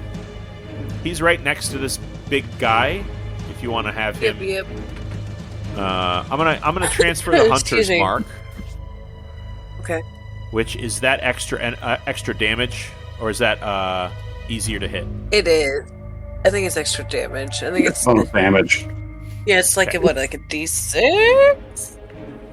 All right. Well, have him stabby I stab. think. Yeah, he would like to switch to the soul knife. Gotcha. And 21 to hit. 21 does hit. 9 You get the points of feeling that he psychic just- damage. You get the feeling he just barely hit him, plus a little extra. Like maybe he's got a 20 AC. Okay. 9 damage. And then 19. Probably doesn't hit. 19 misses. Okay. And oh wait, I have to roll for the other thing. There's a lot more moving parts to this one. That's right. All right. So it's 11 points of damage. 11 points. Got it. And then I think he'll end his turn. Okay. If I do this, can you guys see the health bar above the bad guy? I can. Can you see how much it is Yes. by number? I cannot see a number. Oh, okay. Great. So now That's we're in a true cool. boss battle. Let me. I'm gonna do that with all these guys then. No reason you can't have an idea on how much they've got left. Did that work? Anybody? Yeah, I can see the bars. Cool. All right. Right on. Well, that ends Baranor's turn, I believe, unless he wants to move. I don't think he does. Krabish. No, he's good. Krabish. Krabby. What does Krabish Oh. wish to do? All right. Well, I'm going to take Anthem's Edge, and I am going to try to stab this son of a bitch. Right in the toe. Pretty much. It's 15 feet tall. It's pretty big. Well, I'm almost 7 feet tall, so. Yeah, that's true. You could definitely stab it right in the weird white hair cod piece that it has. Unless I make it bigger. Hoo-ha! 27 to hit. 27 actually does hit. All right, let's see what we can do here. All right, so for the weapon damage, I'm going to have to write some of this down here. So weapon damage, I'll do 1d8 plus 5. All right, so that's 6 of piercing from the weapon. Okay. There is 7 points of radiant from the weapon. Right. And let's see. Everybody within 5 feet of me, all allies will get a +2 to their next attack. Aha. And now I'm also going to pump a Divine Smite into this. Because of course you are. Because of course the hell I am. Koza, I'm gonna you got put +2 to your next attack. Nice. So I'm going to use a 4. Well, I'm Burn going to it. go for the gold. I'm going to use my last 5th level spell slot. Yes. Burn So it I'm all. gonna burn it. 5th level Divine Smite. Everything And burns. Yep, it all spins. Where's that Divine Smite? All right, so that's 1, 2, 6. Well, I'll just burn a 4th level spell because I'll be over the max because I can get an additional 1d8 against undead. Yeah. So that's just going to be a 4th level spell slot that I'm going to burn. And so that's another 6d8 of radiant. All right. Well, quid pro quo, motherfucker. Sassy criminal. That's another 26 points of radiant damage on top of the 7 I already gave them. Holy moly. All right. Damage registered. It doesn't do as much as you think. You all get the feeling that there's something going on with this thing that is making it making all of these things really, really tough to kill. So let's see. Who's proficient in religion? I have half proficiency. Me. You have half proficiency? That sounds made up. No, jack of all trades. It's Jack of all trades. I know. I'm just saying. It sounds Half made proficiency. up. I'm half proficient though. Okay. I watched the YouTube video. We're I'm good. proficient. I am proficient in religion. I can figure this out. Trust me. All right. Axton is not I'm proficient religiously in religion. inclined. I don't think Baranor is either. Cleric is not religion. Trust me, I got this. I'm religiously inclined, guys. Well, what'd you get? Baranor is not 17. 17. Okay. The degree at which these creatures are like corrupting their way into existence from the ethereal plane, just the horrible nature of the dark magic that was used to rip their soul from their body made them very, very hardy against anything that's not magic and also coated in silver. I think I have these. So a magic weapon or strike is just not enough to do normal damage. It has to also be coated in silver. It's a very unique kind of resistance that they have. But that was a monster attack and it did a lot of damage. And then for my bonus action, I am going to burn a 2nd level spell slot to cast Healing Word on myself. Okie dokie. That's 9. And thus endeth my turn. All right. Koza, you're next. All right. I'm going to throw a 4th level moonbeam right on top of the big guy. Okay. So he first needs off, to- First thing, you were previously kind of distracted. Just give me a quick wisdom save. Don't worry, the DC's low. I just want to see how Okay. you react to this thing standing Point. there. Okay. Yeah, good Damn. enough. You shake it Koza's on it loose. today. I know, I'm rolling pretty well. You're locking Knock in. on wood. Where would you like the moonbeam? I want it right in the middle there. Okay. So I need a Constitution saving throw. All right. Let me just give you a little moonbeam here. And You I'm can gonna probably roll a damage. 17 with the change in his couch cushions. Yeah. All right. So that's full damage. If he passes, he takes half of it. All right. You said And wisdom? You're trying to. Constitution. Con save. Got it. That is going to be a natural 13 plus 3 is 16. Damn. Quite hard. Well, he still takes 9 points of radiant. All right. I will add it to his damage. Yeah. Okay. So at the beginning of its turn, it's got to make another con save.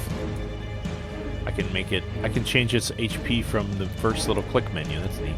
Okay. I'm sorry. What? I apologize. I said at the beginning of its turn, it's got to make another con save. Gotcha. Okay. All right.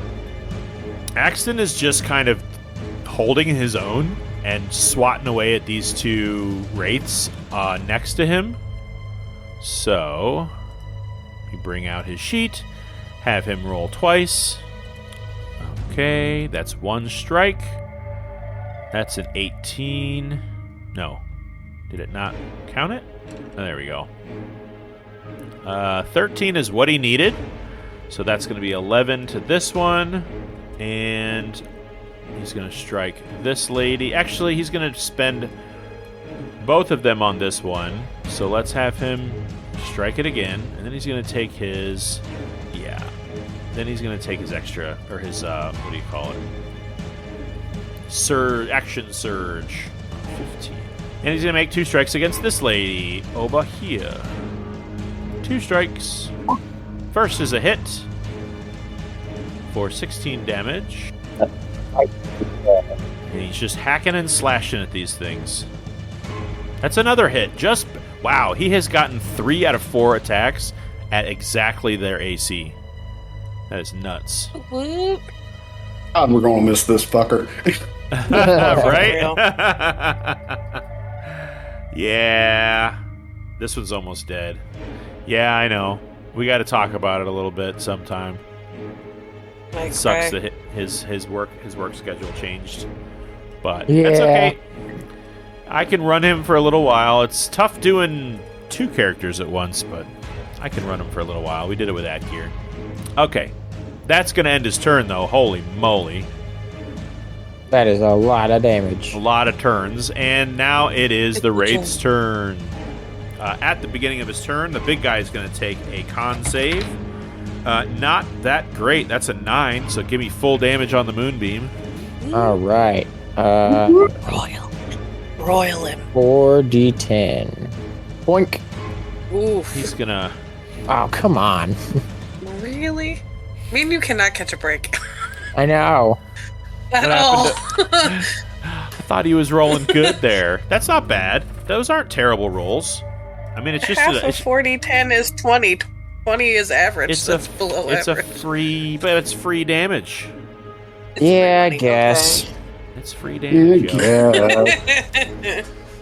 Oh, dear. You did damage to my enemy. Oh. Well, I'm wasting a 4th level spell slot. I might as well get 4th level damage out of it. I get it. All right. The big guy is... he can't get to... He really can't get to Koza.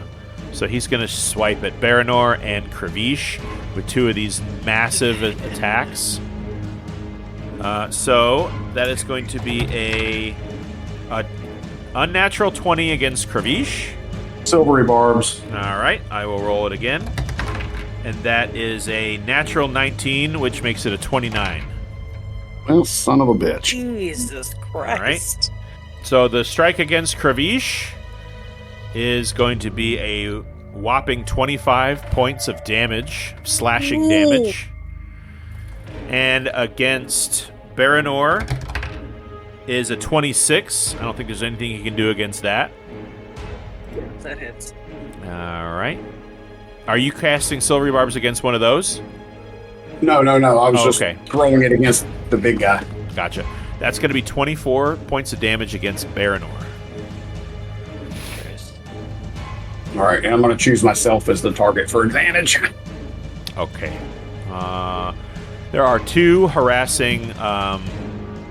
Oh, you know what? You know what? Hold on. I forgot to have him use his spiritual weapon as a bonus action. Let me do that. Axton deserves. Let's see here. Can he attack with it? How does that work? Spiritual weapon. Bleep. That's an attack that passes and hits it, and he kills this one. He retroactively killed that guy. And I'm going to say he also got to move it over here. Okay. So he's got one wraith harassing him. So I will go ahead and hit him with a... not that good. No, wait. Yeah, that's going to be a claw attack, and it's going to be a 10, so that misses him. That misses him. I don't think I have any other enemies on the map. Oh, wait. This guy over here. No, you do not. This guy over here, while not getting closer to... I totally forgot about that guy. See, I got to zoom out. I got to have bigger freaking monitor. This guy can get straight down to here. And since he can't get any closer to Axton, he doesn't get to attack anything. Alright, that does end the Wraith's turns. Maven, and then Yuno. What you doing, Maven? Schwacking. Yeah. 23 to hit. That does hit. 12 damage. 12 to the big guy. Dirty Ooh. 20. Dirty 20 hits. 9. Alright. 9 points of damage. And Yeah. then we're going to spend a key point and do Flurry of Blows. Okay. 22 to hit. 22 hits. Or 9. 9 more damage. How do you want to do this? Dirty 20. I would like him to just... I would like to, like, shove... Like, do, like a stomping, like, front kick. Just, like, through the jello. Yeah. The gumdrop nature of him and just, like, have it, like, splatter. That word. Yeah, he gets smaller as you hit him and pummel him and cause him harm. And eventually he gets as big as you, and you just stamp him out, and he scatters and sprays into a glowing jello mist into the air and disappears. Awesome. Um, I still have one more attack. That's right. I'm gonna run over there because I don't even know why I really measured that, but you know, I'm going to schwack that one. All right. Dirty 20. Dirty 20 hits. Or 10 points of damage. All right. And that's my turn. Okay. You know you're up. You are 35 something feet in the air. This one's still alive. Undead. That's a relative. Unalive. Yeah. I'm gonna just huck a fire bolt from the air right at All it. right. Right in the face. Okey-doke. 18. 18 does hit. They have an AC of 13. And 26 points of fire damage. Oh boy. How do you want to do this? I want to hit it in the center of its chest and have the flames like lick up and down and basically turn it into a pile of ash. Yeah, it just sprinkles to the ground as this fading, echoey shriek settles on the ground. A little tiny pile that eventually kind of disintegrates into the snow. It is dead. Yeah. Deader. It is more dead. It's That deader. will end my turn, and I'm still right. flying in the. Still flying in the air. All right, let's put Baranor to work here, Steph. He's going to move in. And however he wants to end this thing, let me have him turn around and face this dude, because I can do that. You too. Okay. Turn around. Just... He's just gonna stab it. Stab it. Stab it twice. 26 for 5. All right. 21 for 9. Okay. Chipping it away. Slice, slice. And yeah. Why don't you go ahead and add... have... I'm going to move his stuff over to it, and you can roll that, Okay. because he would have done that. Extra 5. Okay. And that'll be his turn. Okay. Kirby's, you're up. Yeah. What you doing? What am I doing? All right. Well, I'm going to hobble my You're fine. self. You look great. Yeah, using the sword as a cane if I need to. And I'm gonna try to stab this motherfucker. Yeah. 21 does 21. hit. 8 points of piercing, 6 points of radiant. Also going to put a 3rd level divine smite in. A total of 1, 2, 3, 4, 5, 6 D8 Oh boy. for 30 points of radiant damage. All right, Mr. Kirby, how do you want to do this? Yes. Like, be gone, you foul perversion. This was a site devoted to the beauty of growth in nature. You are an offense to its eyes. And then just... Oh. It pulses, it phases, it recoils and shrieks and starts to phase out of existence and then finally pops like a bubble of dust, settles on the ground, and disappears. Boop, boop. Okay, well... Now that that's done, I think we can take a nap right here. What do you think? Yeah. Koza. Jesus Christ. What? Koza, Get the fuck as- out of here? as Sounds the like a party- plan. Yeah, as the party celebrates and kind of shakes the dust off of their clothes, you're captivated by something that no one else seems to perceive. In the settling dust and snow of this battlefield, you see another of these detached souls, a little softer perhaps, not as aggressive. They're not facing you, they're facing away, but you recognize the sort of rotund shape of someone you once knew. He slowly begins to spin around. He was shorter than you are, but definitely a little wider. And his long gray beard, salt and pepper beard, comes into view, and you see this faint, wispy, translucent version of your husband. He doesn't look at you. He just kind of looks in a general direction behind you. I resist every urge in me not to go up and give him a big squeeze. And instead I just grasp my holy symbol and though I can't feel the Moonweaver's presence, I just reach a spiritual hand up to her and I just hope he's in a better place. I hope that they didn't torture his spirit for too long before he was no longer of use to them, and I hope I can still see him again, even if it's not on this plane.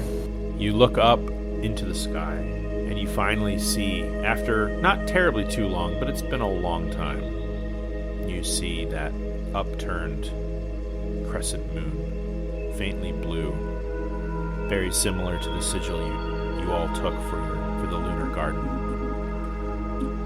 And as you kind of feel a warmth re-enter your lungs as you breathe in, you look back to where you saw him, and you just see a faint shadow wisp and wave and disappear. Feel confident that that wasn't him, but more of an echo of him.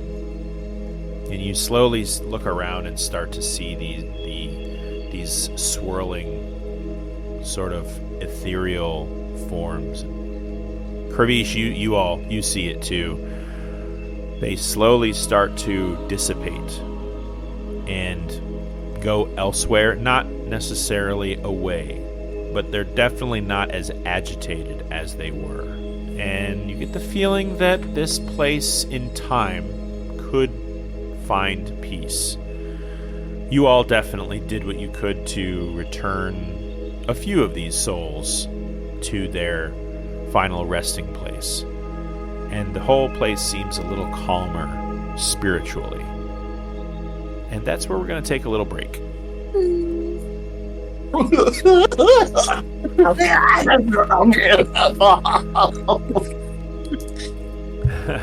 I'm fine. I don't know what you're talking about. I'm Pulling out all the roleplay stops today. Oh, good. Really, it's fine. We're okay. I'm just gonna go hug Koza real fast. Yeah, no onions over here. We'll say we end on a group hug for sure. Yay. All right, we will meet back As you know, here flies at... overhead. Yeah, and Yuno's over here going like, why am I associated with these children? All right, we'll meet back at Notice 4:40. Yuno is not piping up with any kind of rebuttal, so. Nah. All right. We'll see you in 15, folks. All right. Okay, See you in a bit. See ya. that was good.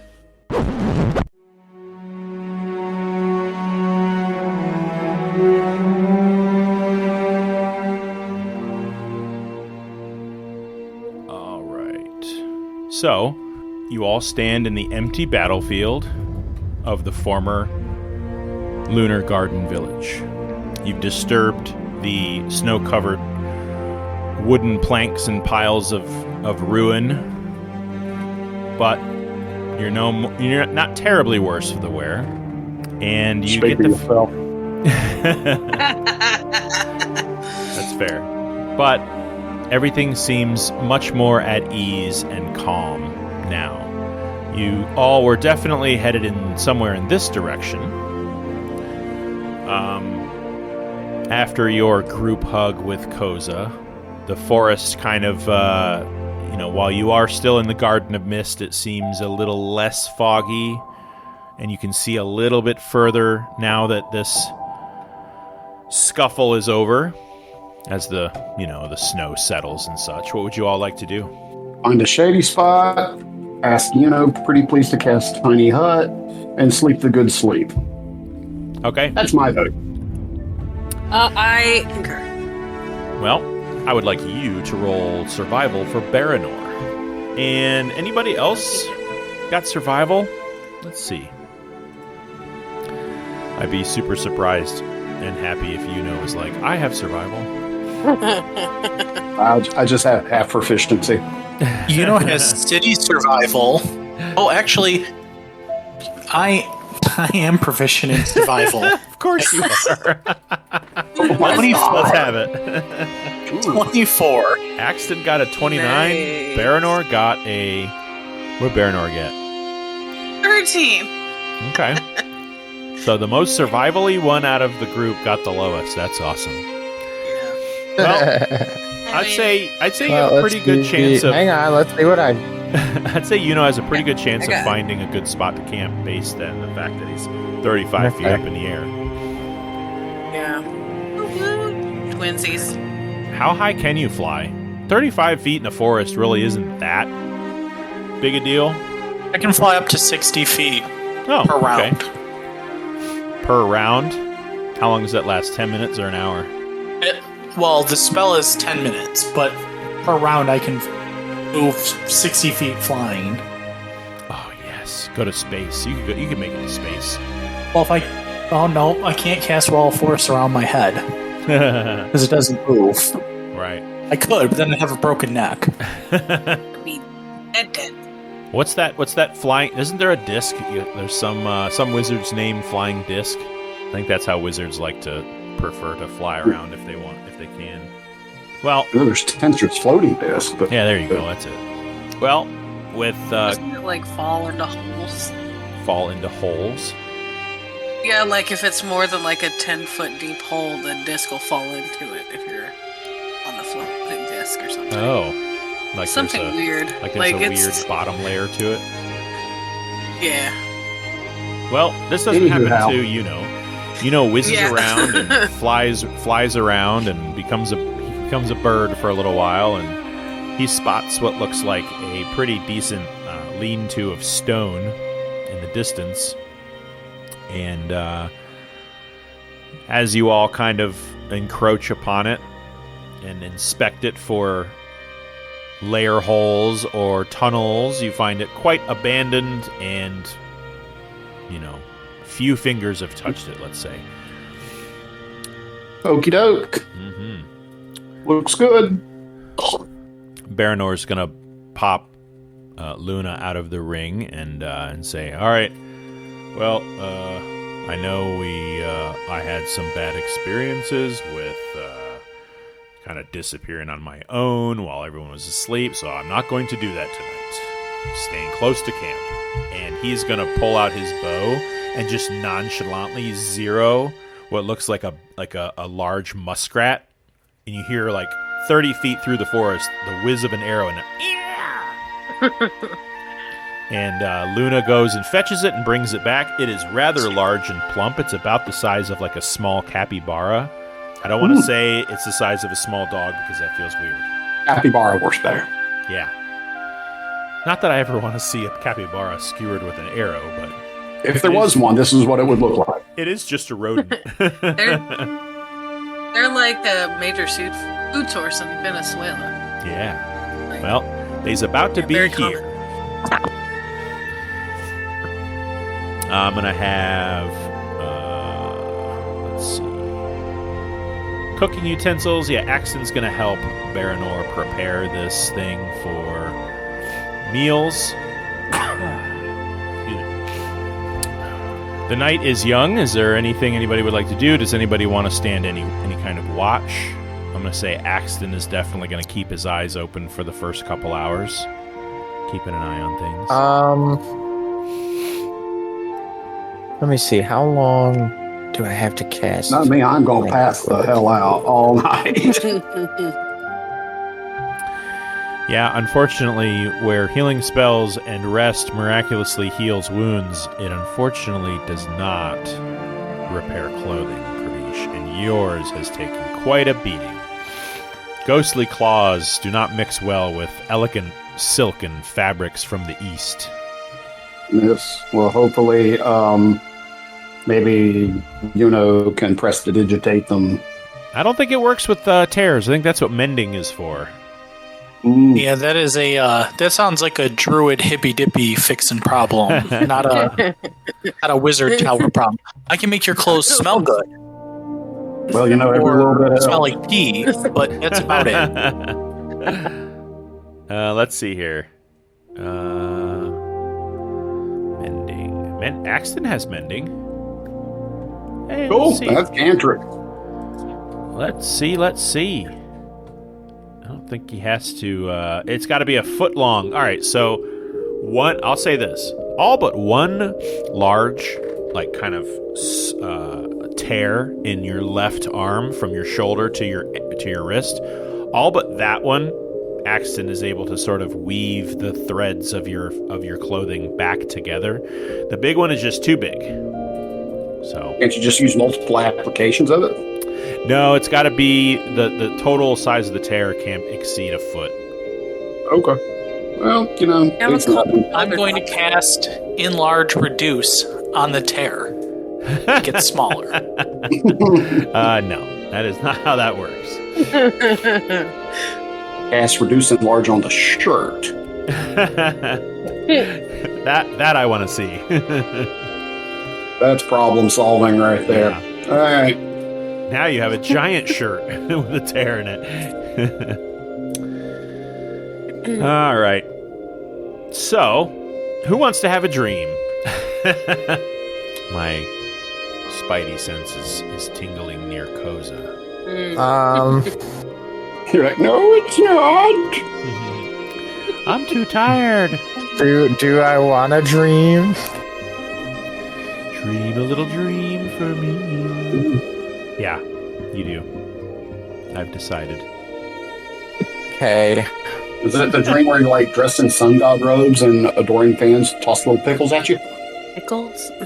I mean, the pickles is a little specific, but Right? Yeah, I watched the movie Real Genius. Okay. Right. I'm showing my age. A little bit. he just spins through his Rolodex of traumatic dreams to give me. I don't have one of those. I swear. It's a spreadsheet. It's just a D100 roll. You know what? Just for that, I'm rolling a D100. Oh no. Yeah, it's like a grid of Look at me. battleship. It's going to be about 65% awful. C7. Oh, no. 97% not. Oh no. Oh, Lord. How would you rate your traumatic experience, 1 to 100? High. As 97, I guess. as Low you but all unending. as you all kind of settle into bed, Axton kind of he's sitting, sitting down, his hands, kind of over his knees. He's hunched down looking, because where you're at, it's kind of uphill, and he's able to kind of get a good vantage point on top of a part of this rock. I mean, think Pride Rock from Lion King, just not quite that large. So he's kind of able to sit like that on the Circle of Life spot and oversee the field of forest trees as you all make your way a little farther northeast of Koza's village, the Luna Garden.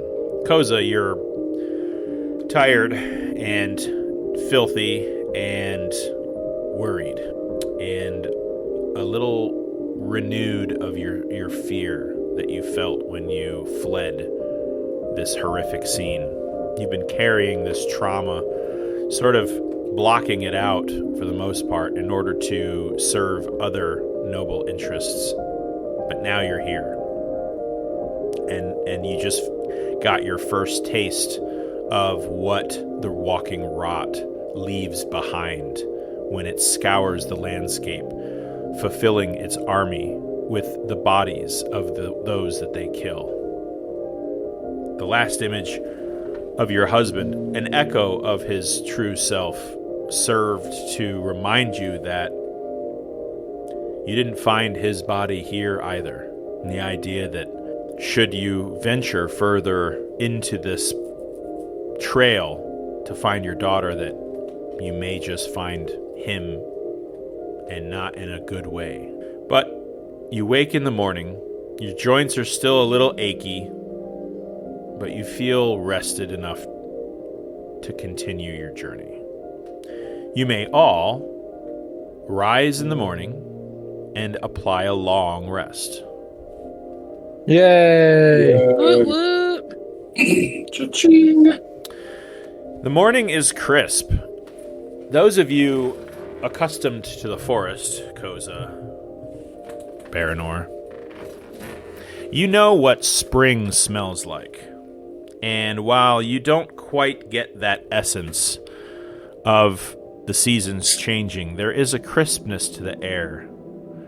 And it's a little warmer in the morning than it usually is for the winter months. There's a little bit of ice melting as the sun starts to peek through the trees. And definitely feels like it might be a pretty day. I am going to move everybody to the map. Let's see. There you go.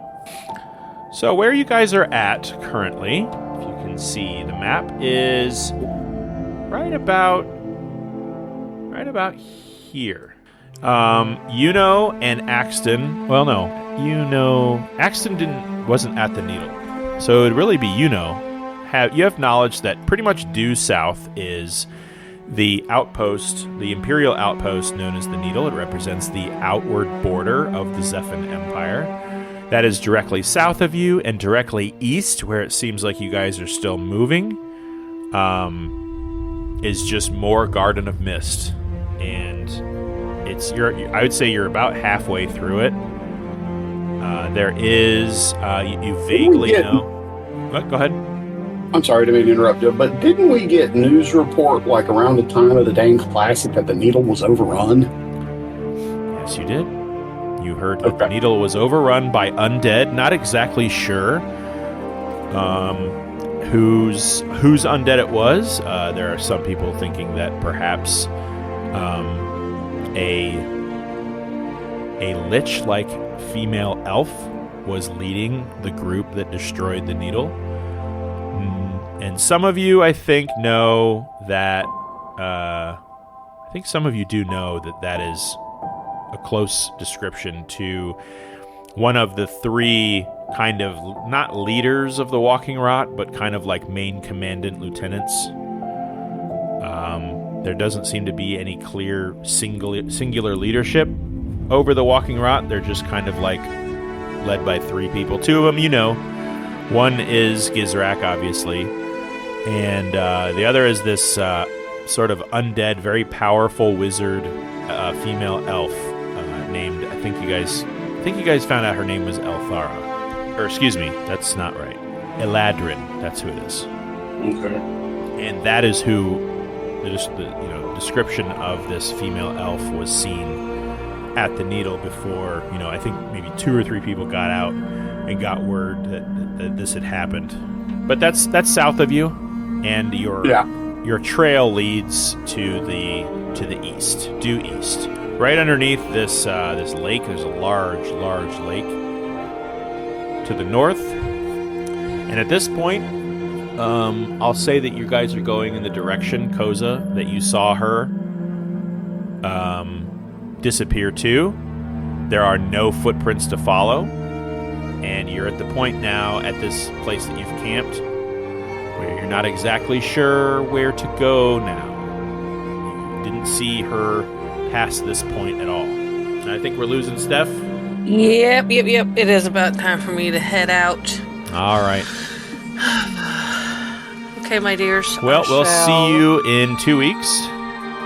Yep, And No that's going to be the 15th, June 15th. that All right. works fine for me. Okay. Say hey to Bogey Okay, for my us. dears. I shall. All Have a right. good night, guys. You too. Bye. Hey, So, boys, how do you wish to proceed, Noah? well, yeah, I don't. Are there any other settlements in this area? What's that? I mean, I'm asking Koza. This is your stomping grounds. Were there any other settlements in this area? none that we knew. I mean, the Needle, we kind of had a shaky alliance with. But other than that, I mean, there was really nothing. Well, let's think. Do you have any spells that could help you locate somebody? I think so. Do we have a magic item? I know I have locate objects. I don't know if I have locate creature. Oh no, I do have locate creature. They have to be within 1,000 feet of me, though. Or do we still have it at the keep, or is it in the bag of holding? You know, that What? polished spear that we can look for anybody? You talk about the, oh, I know what you mean. Hold on. The orb of Farsight. Farsight. Okay, let's see.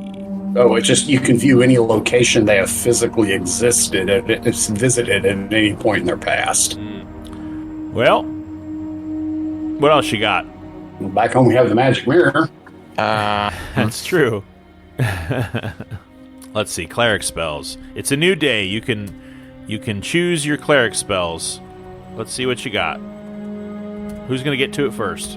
Inspiration for whoever finds it. I'm not a cleric, so not really my fight, and I don't have high enough level spells to. What level is your cleric? I think I'm a 5th level. 5th level? Okay. Well, you can cure bless on yourself. I think that... Does that help, or is that just attack stuff? Attack rolls. Okay, never mind. Bless won't help you. Guidance. I know both Baranor and Axton can cast Guidance. Gives you a bonus on an ability check. Yeah. And then... I think they stack.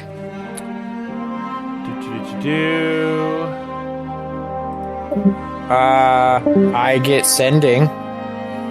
Ahaha. Let me see how that works. Sending is a Third really level cool spell.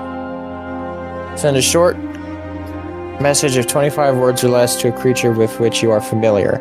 Creature hears the message in its mind, recognizes you as a sender if it knows you, and can answer in a like manner immediately. Send message across any distance, even to other planes of existence, but if the target is on a different plane than you, there's a 5% chance that it doesn't arrive. Well, that's just if they're on a different plane of existence. Right. So reach out and touch someone. Yeah, I'm gonna... Anybody got a little That has piece no of... range, right? Well, it has unlimited range. Okay, that's what I meant. Anybody got a piece of copper wire? Oh yeah, here. I'll pull out my special. I use this for my message cantrip. All right, I'm gonna take it, kind of do a little magic-y, do whatnot with it, and I'm gonna reach out to Neela. Okay. What do you say in 25 words or less? It's your dad. Where the hell are you? This is your daughter you haven't seen in over 6 months. You've had pretty much no word as to her status, her safety. Neela, it's your father. I'm sorry I haven't reached out. Hasn't been safe to until now. Got 4 left. Or no, sorry, 9 left. Where are you? Where are you? I'm back. Searching for you. Is that it? That's it. Oh, what was the last thing you said? I said I'm back home. There's a pause. It's deafeningly silent. You're just about to give up, thinking the worst. She's either on a different plane or she can't answer. The air feels heavy around your shoulders. Your stomach slinks down low. And just as you're about to lose your breath, you hear, "Dad? Is that you? I thought you were dead. It's been so long. I'm in Cobb, the Horseshoe Lake, north of the Waning Meadow." That's it. Oh shit! What? What? Koza collapses on his ass, and you see a mixed emotion of disbelief, of relief, happiness, regret. There's just so much going on in Koza's head, but he just looks up, and Krivish, she looks at you, and he says, "We need to get to Cobb now. We need to go northeast." That's great. Where's Cobb? It's northeast. It's at the Horseshoe Lake. That's what she said. Okay. Wow, I can't believe it was that easy this whole time. I guess we've been busy, but... Hey.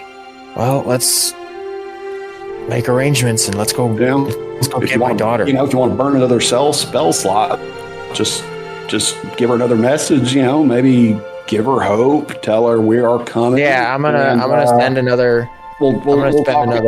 I'll reach out again later this week or tomorrow or what. I'll spend another 3rd level spell slot and send her another message. All right. Neela, I'm so glad you're alive. I came looking for you a few days ago.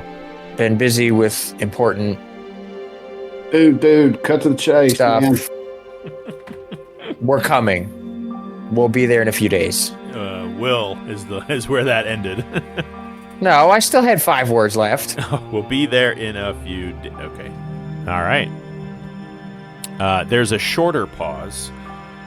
You don't quite feel the sick behind the silence. But she does take a little bit of time before getting back to you. Wherever you were, I guess I'm sure it was important. I miss you. Is Dad okay? Oh, fuck. I never found out. There's things you should probably know about this place before you... And then it cuts off. Shit. Okay. We're gonna go, but we have to go cautiously, because apparently there's things I need to know, but the message cut out before she could tell me what. Anywhere we go, there's always things you should know about. ... Yeah, that's How's that any different from any other time in our life? let's be cautious about this. Sure. All right. Caution is our middle name. So I've got the map up. None of you are real familiar with most of the map. Has at least a cursory knowledge of, sort of the political climate of some of the major towns and cities, but you guys all find yourselves in between the I and the R of the Zephan Empire. So you've got a journey ahead of you. Let's see. Do I have this set up where I can look at miles? I do. Sweet. So to get to the edge of the Grasping Ridge, somebody want to calculate this for me? Before you can even make, if you want to go the shortest distance to Cobb possible, it's 60. Let's see here. It is Eyeball around 70 miles. Yeah, about 65 miles to the horn of the Grasping Ridge, and then if you wanted to go straight from there to there, that's another 60. And then from there to Cobb, which sits at the center of this gigantic horseshoe-shaped lake, is another, another 45 miles. So how long is that? 170. 170. Let's see here. You guys can do, I think, about 18 miles a day. Not movement spells, just movement. Okay, travel pace. Normal is 25. Unless I turn someone into a giant bird and we can just fly. I have the capacity to do that. That's true. It About won't 7 to carry 10 days. everyone. We're looking at about a 7 to 10 day travel. It's okay, so 7 to 10 days by horseback. Let us not forget, and I should have asked Maven if she wanted him to fight, but she has Sundancer, who has the ability to fly a little bit. Axton has the ability to fly for a little bit. And the remaining people probably could. I would say if you'd lose your horses if you got on birdback. That's for sure. Yeah, I mean, but I have a another mechanic. level, I'll be able to fly, but I have a mechanic used for, taking care of long periods of travel rather shortly. I have a little thing that I can do. I don't think you guys have really traveled that far in one session, but I think it's high time. So, what do you guys want to do? You want to ditch the horses and try to fly and close some of that distance? You're going to end up having to do some resting and then do some walking. What do you guys think? I would say just keep the horses then. yeah, Okay. because they'll be gone. If it's going to take us 5 days to fly, but 7 to ride, it's worth having the horses, not burning a 4th level spell slot Right. every day. How many miles did you say it was? 104? 170. It was 70 miles? 170. Okay. 170. Yeah. So, I mean, I would say when they say you can travel 24 miles in a day, I'm guessing that includes resting. So, It probably comes all to it if it's at a normal pace. Yeah, I would assume that would include rest breaks. yeah, we'll call it 8 just because I'm going to have you guys do some rolls to see how the journey goes. So, if everybody is copacetic with that, we're going to do the first, we'll say 2.5 days of travel until you get to the edge of the Garden of Mist. I just need somebody to give me 3 rolls of D100. I will do that. All right. Shit. Sorry. That's okay. 61. Although I still managed to roll a 4 on a D100. Okay. So, I need to ask you, first of all, you're good. You don't have any combat encounters on these first 3 days. Do you wish to use any spells on any of those 3 days? You did tell Neela you'd be there in a few days, and after 3 days, you're not even close. So I don't know if you want to send a message. Daddy was never good at reading maps. And that goes for everybody else. Yeah, Is there any spells or anything that anybody would wish to do on those first 3 days? It's a lot of time. I'll probably send her another message. Okay. We've been traveling for a few days farther out than we thought, but we're on our way. I will let you know when we're within a day's journey. I love you. This silence kind of hurts how long it is. You expected her to respond rather even quicker than the second time. But she waits. And she waits. A little bit of fatherly impatience creeps up from behind your ears. Till finally she says, I love you too, Dad.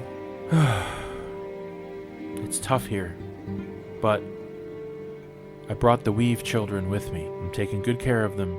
Just hurry. I don't really like it here. All right.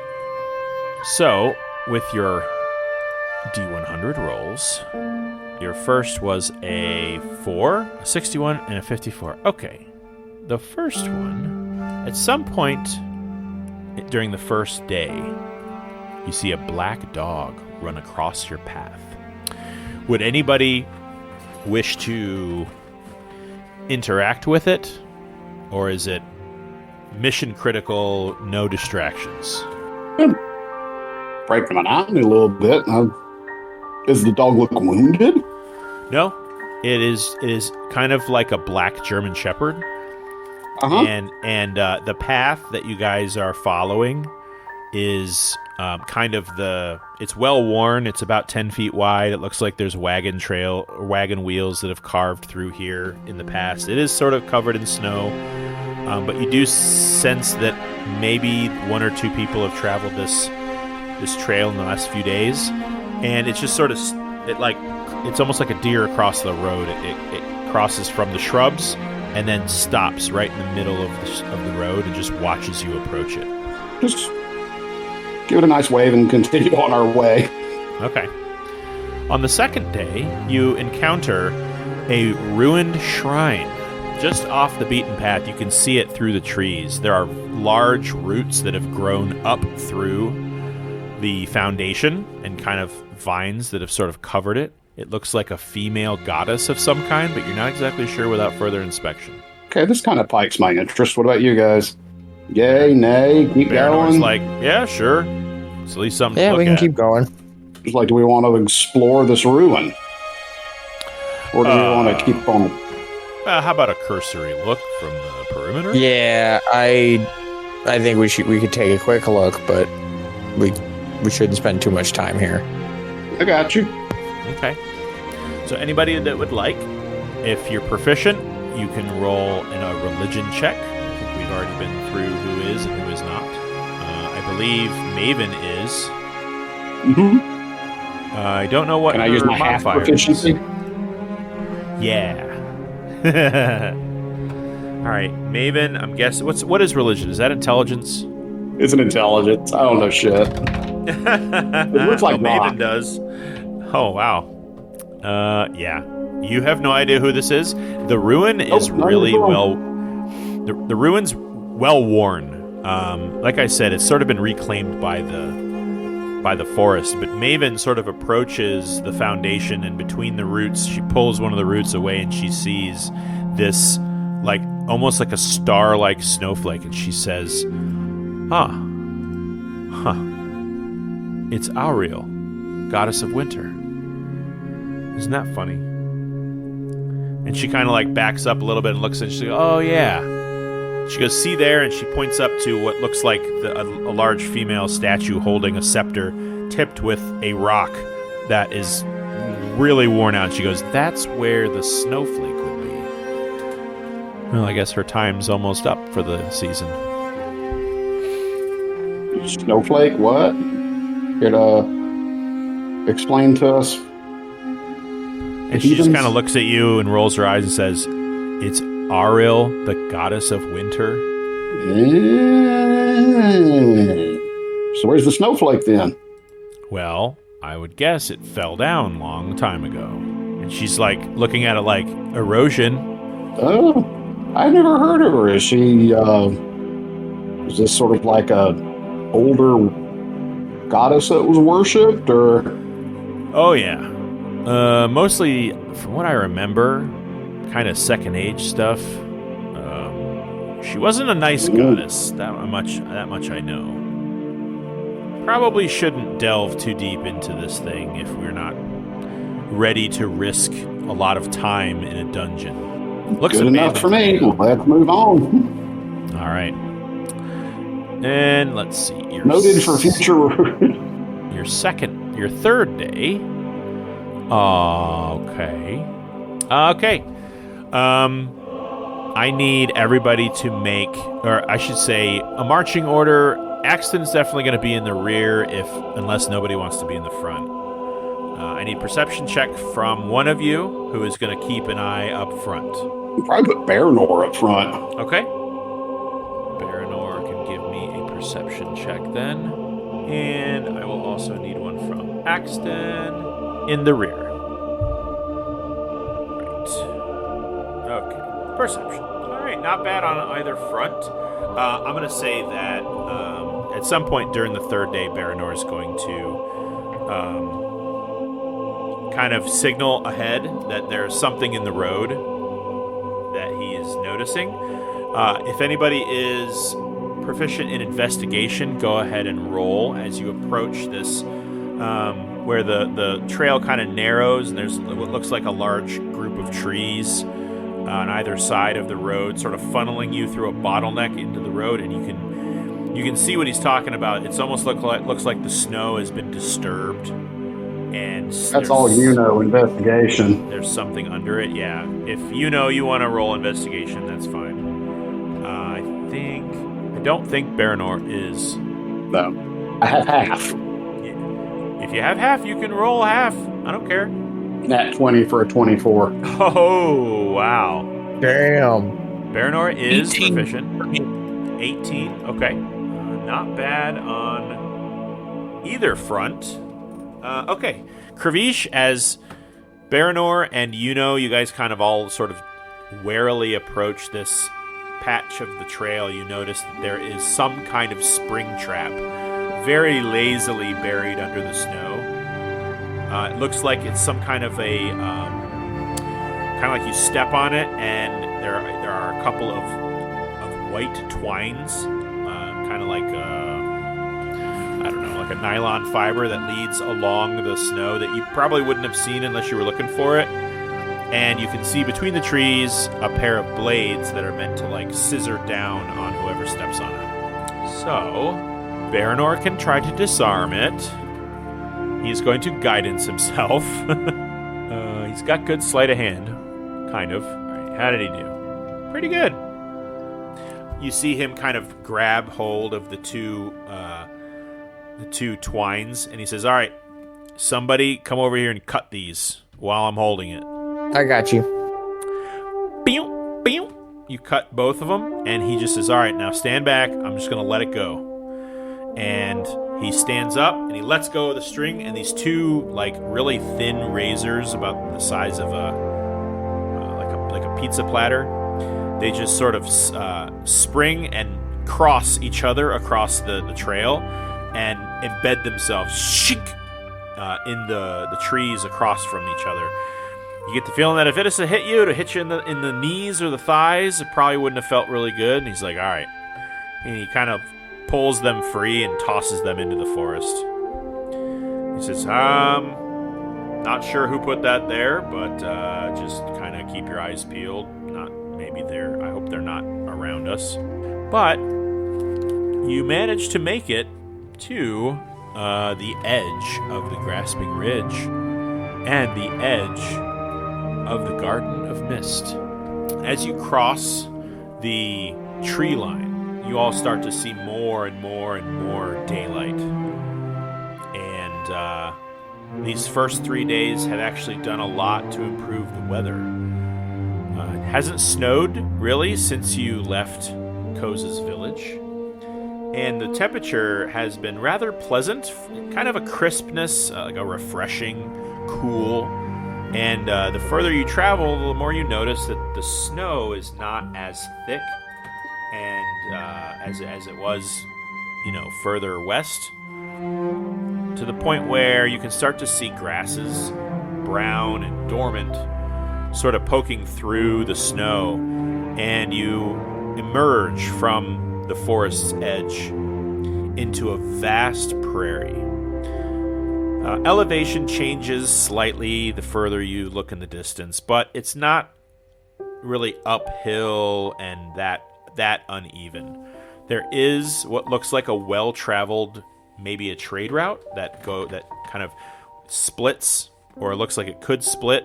One of the roads kind of bears north, while another road also just kind of splits and keeps going east. Not sure which direction that goes further along, but this meadow is huge. It's pretty much in every direction, north and east and south. And you all find yourselves in the bosom of the waning meadow. All right. Out of the forest. Yep. Quick question. Anybody been this far out? I don't think so. Everybody else looking like, I don't know. Let's see. Okay, cool. Koza, you can make a history check. Yuno can make a history check. Definitely Karish. Look. 26 for me. 26, yeah. Okay. 12.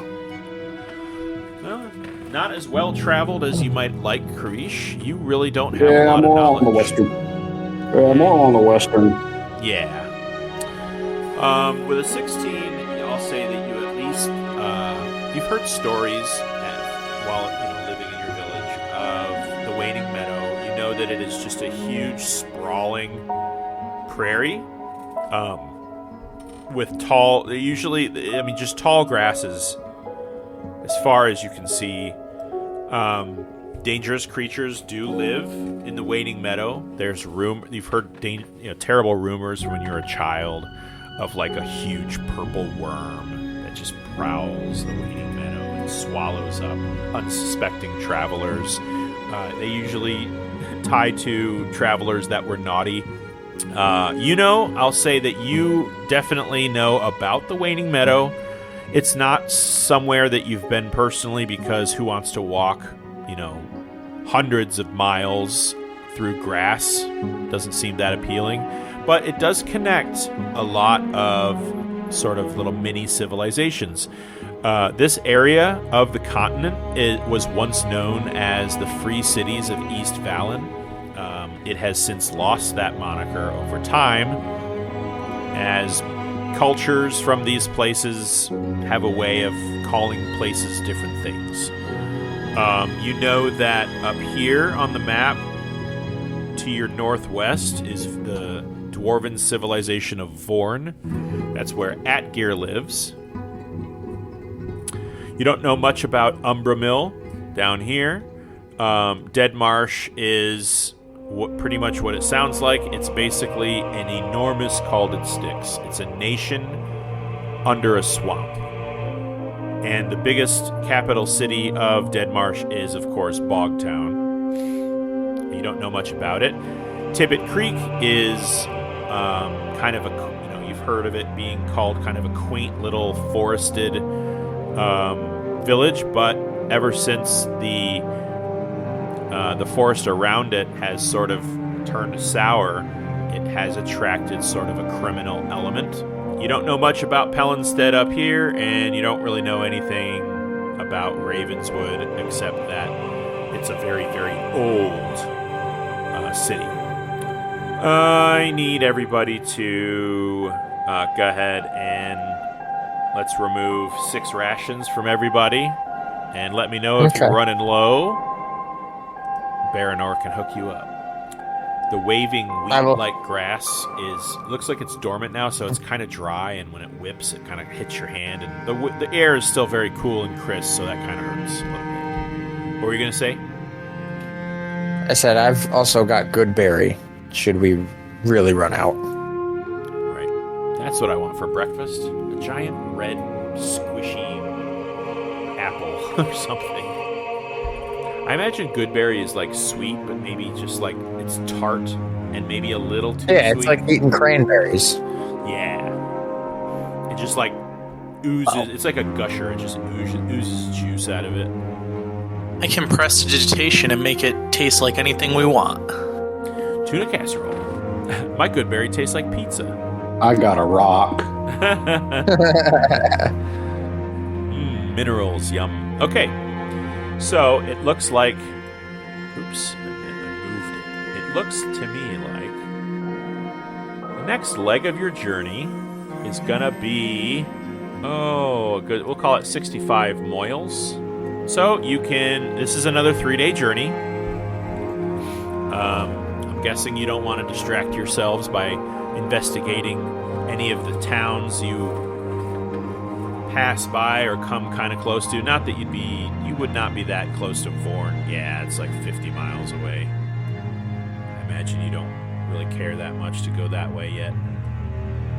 No. So, I mean, unless there's a little settlement along the way we can resupply. I'll say that you don't, in this stretch, you don't encounter anything on the first 2 days. You are now off the trail because the trail does kind of... Well, no, I'll say there is a trail that sort of bends left as soon as you get to the edge of the wood. So, yeah, not till the 3rd day. So let's have 3 more D100 rolls. Who would like to do that? I'll do it. Okay. 3 rolls of D100. All right, first roll. 21. Blackjack. Blackjack. All right. A 99. Oh, boy. 99 Luftballons. Yeah. And 32. 32. Okay, let's start with the 21. 21. Well, unfortunately for you, Krivish, you guys kind of... I'll say this. The first day, it was kind of overcast, and you guys had to avoid a rather large and, city-sized kind of rock formation. It kind of cut up the journey. Fortunately, it added a day of travel to your journey. This huge detour. But that was as eventful as that day got. A 99. Okay. You get yourselves back on track, and after a good night's rest, during the 2nd day, you encounter a door in the middle of the road. It seems like a simple tavern door, like it's made of wood. It has a handle or a knob, a little latch. Just a door and a threshold in the middle of the road.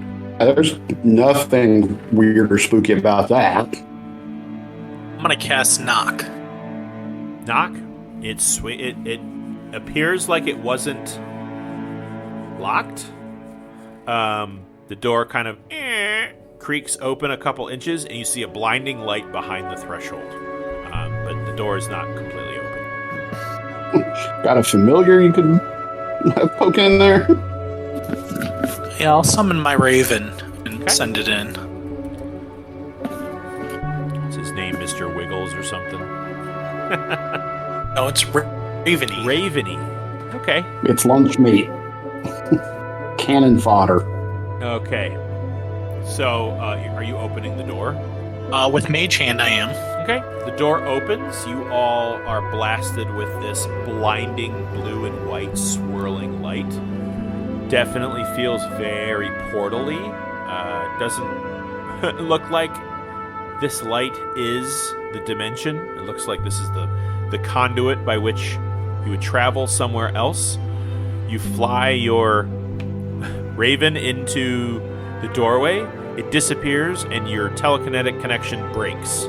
Or telepathic, I should say. All right, repeat that again. What are we seeing? Oh, I'm sorry. Did you not hear me?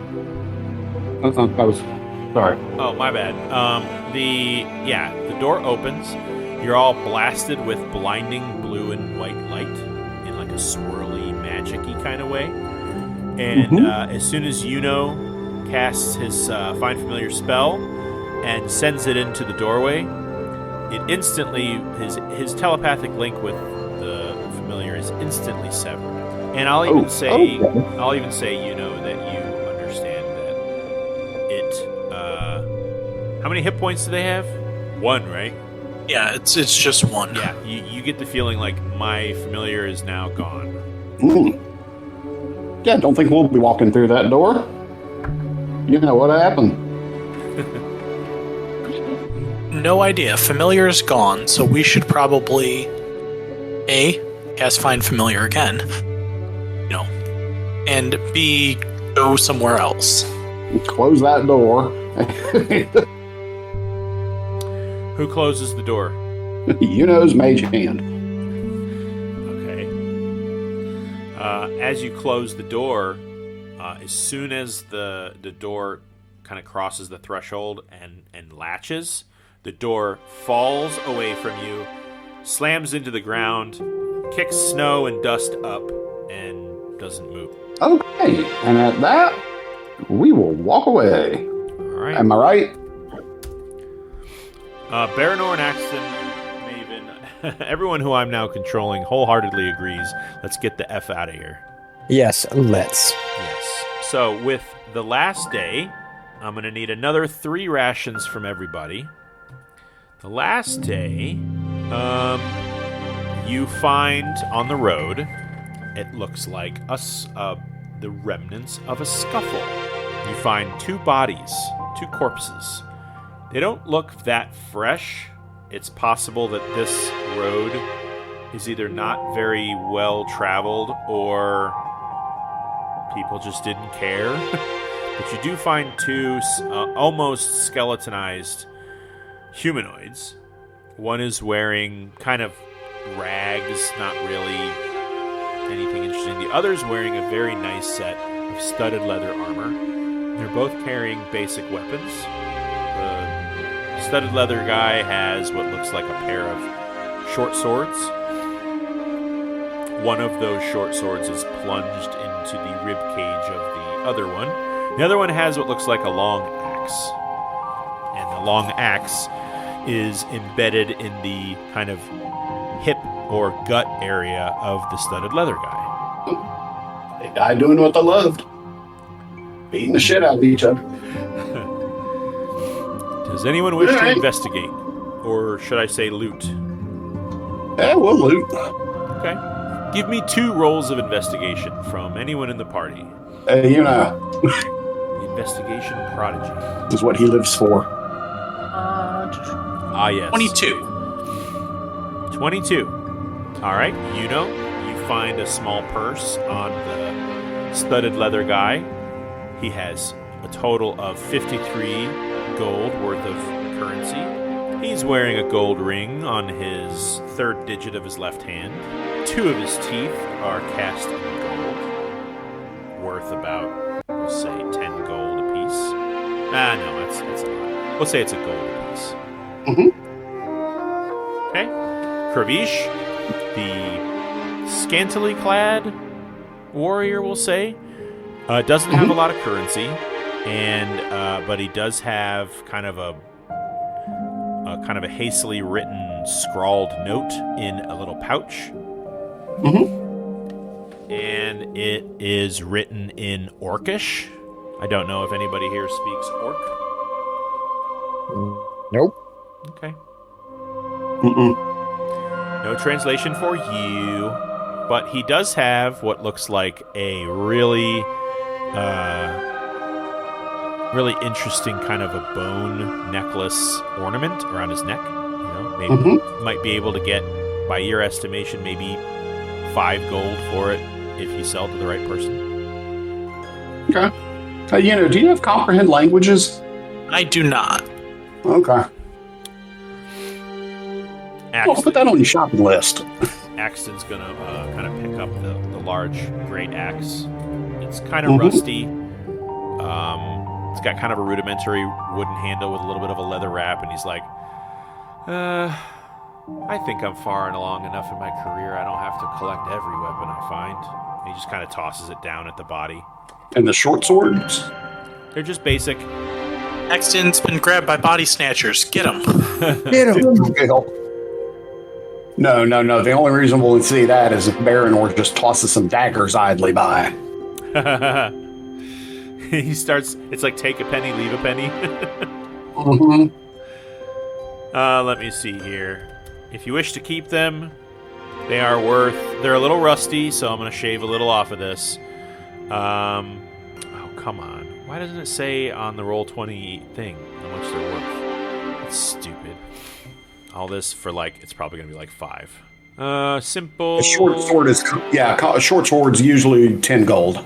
Let's see. Why is a short sword not under simple melee weapons? That's stupid.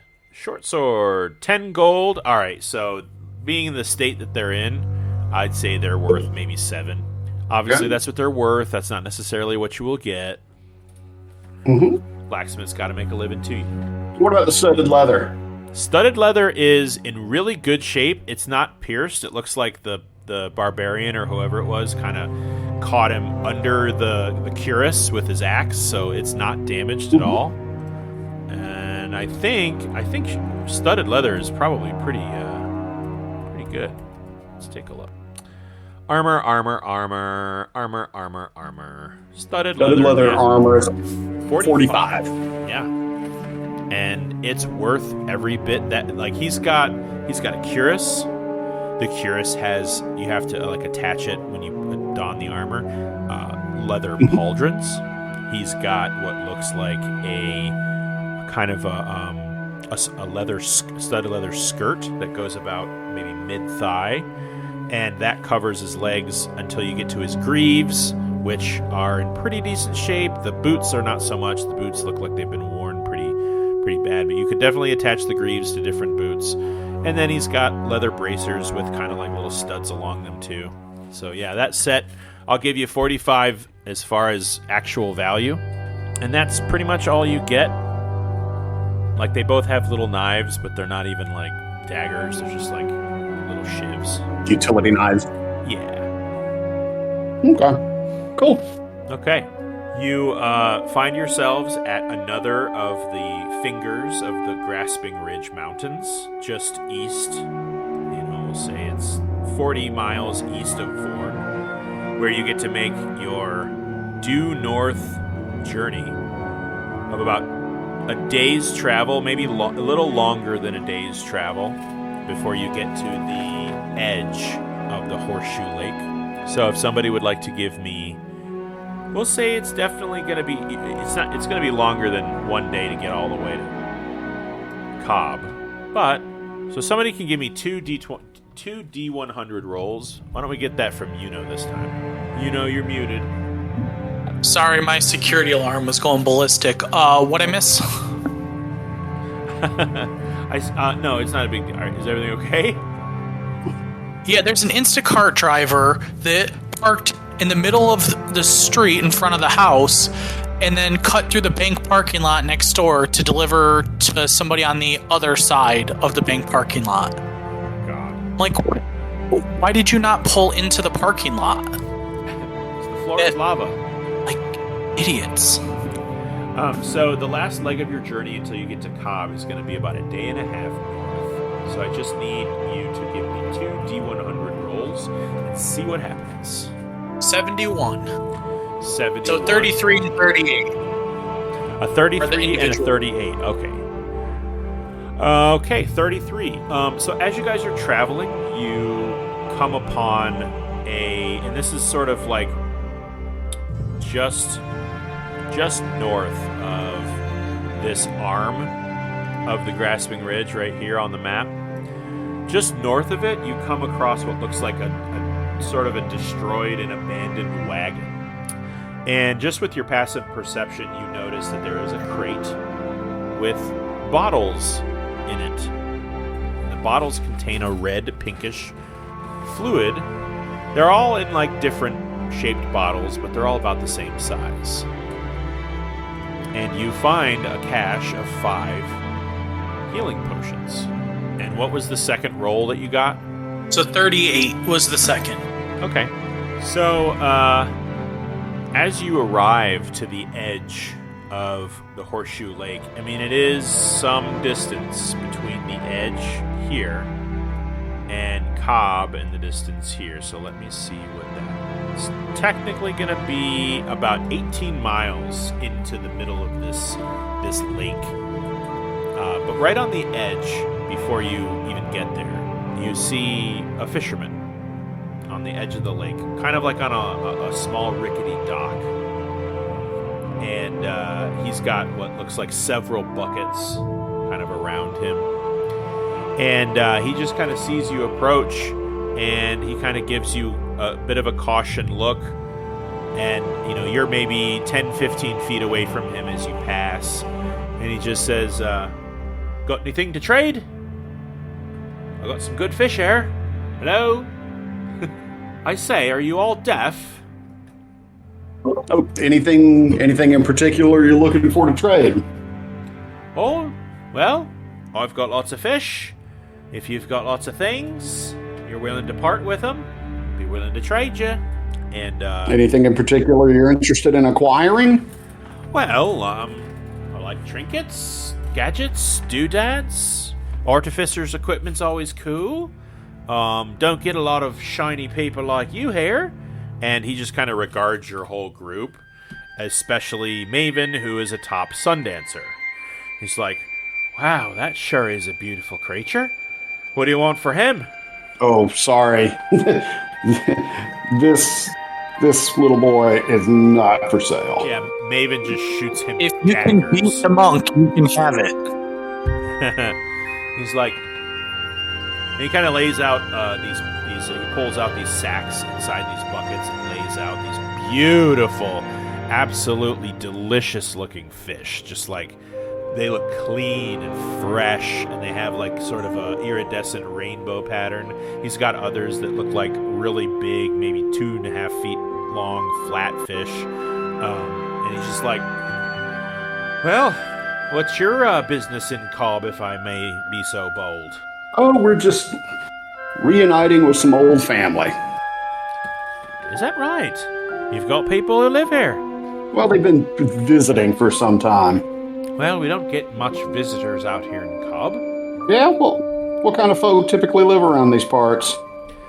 Well, Cobb's main economy is based on fishing, I'd say, so mostly fishermen. But you do get your occasional horse wrangler and cattle ranchers that live on the outer edges of the lake. Your landowners, some would call them robber barons, but they mostly keep to ourselves here in Cobb. Anybody recently, like, move in? Any big movers or shakers we need to know about? Well, we don't get many new residents. We're kind of isolated out here on the lake. But That must be nice. if you're looking for the muckety mucks, you looking for work? Could be, yeah. Depends on what kind of work's out there. Well, I'd say there's always a bit of mischief and trouble getting up to in Cobb. It's not a large city, but it's got its fair share of unsavory types. I know that the Reverend is always looking for help in keeping the streets clean. Reverend. Interesting moniker. Aye, Reverend Thanley. He and Is his he a man of family. pipe? He and his family own the large ranch on the large, the hill in the center of Cobb. And they're always Okay. willing to employ outside help to keep the riffraff out of the city, if you know what I mean. Is he a man of piety or a man of wealth? Oh, yes. Not exactly sure who he prays to, and it's been a long time, I've heard, since he's held any kind of worship, but, well, they live in the church, or the temple, I guess, in the center of town. And Forgive me, what was his main trade? You said he was a land baron? Well, I wouldn't exactly call him like the robber barons out on the plains, but he definitely owns a large portion of Cobb himself, he and his family. Never exactly done me wrong, but I tend to try to stay away from the center of town. Okay. Is there a good place to get a pint and a hot meal? Oh yes, you're looking for the Tattered Dock? The Tattered Dock. Aye. Well, thanks. Hey. So, Tell him Caleb sent you. Maybe he'll give you a discount. Maybe he'll charge you more. Not sure where my standing is in that place. all right. So, we'll look at one of these fish that he has out here. Yep. And, He's got 3 different species. One is a radiant sunfish. uh-huh. The other is a what's called a harrowed oarfish. And then he's got a couple miser sharks. Let's see. So, pull out some of the bobs that we've gotten. I'll pull out the ring and the gold teeth and one of the short swords. Well, he and for the sake of brevity, we'll say that he rejects the short sword as he doesn't like weapons. No problem. The gold ring it's of simple make. It's just a simple gold band. He's willing to give you one of the fish for that. One of the smaller ones.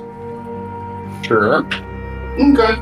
Well, I'm going to give him another 2 gold just for the enjoyable conversation. Oh, well, thank you very much, good sir. It's nice to meet you. What was your names? We're known as the Crown Collectors. Ah, so you're a named group. One of them, eh? One of them. Aha. Well, I'm sure to hear of your exploits once you get into town, as most of the time when we get adventurers passing through, they either mingle well or nary at all. Well, I pray we be the former. I pray too. It's lovely to meet you. I'm going to get back to my fishing if you don't mind, and welcome to Cobb. Thank you. All right. Well, we got fish for dinner. Yeah, and you're about sunset when you finish this lovely conversation, and you turn your horses, kind of looking for a place to maybe park it for the night, as the landscape ahead of you is split in thirds. There's a large basically Cobb sits on, as you can see in the map, it sits on a rather narrow, long 18-mile peninsula, and the waving grass of the waning meadow started to subside until you basically got to rocks and like low grass and ground cover, and you find yourself with a large encroachment of the lake on your left, the peninsula moving forward to your right, which is probably pretty. Yeah, it's like 6 miles, maybe 5 miles across, and you can see all the way on your right where the lake extends towards you on the other side. And the terrain ahead of you seems flat, smooth, and as you kind of stare at the horizon with the sun setting behind you to the south, we're going to end the session there. Julio. All right. I thank you all for sticking around. The group kind of dwindled as we went along. Yeah. But I am sorry to see Axton, Barry leave. That's kind of the way it is in this life. Sometimes our jobs pull us away. I do plan on role-playing him for a little while until he's got kind of a send-off that makes sense for his character. I think he deserves that. Yeah. And I'm looking forward to seeing everybody on the 15th, right? Let me see that again. I think that's what we said. Yeah. June 15th. Yep. I'll be coming back from DC that morning, so I don't know if I'll make it for the whole session. That's okay. But I'll keep you apprised. No worries. So, I thank everyone for being here. That was fun. Yeah. Noah, that was a lot of fun to put you through that. It was fun roleplay. Yeah, it was. It was good roleplay, and we're not done with that. Trust me. I'm excited for what Good. next session will bring us. So, all right, everyone, have a too. good rest of your weekend, Thanks. and we'll see you on the 15th. All right, man. Bye-bye. Bye.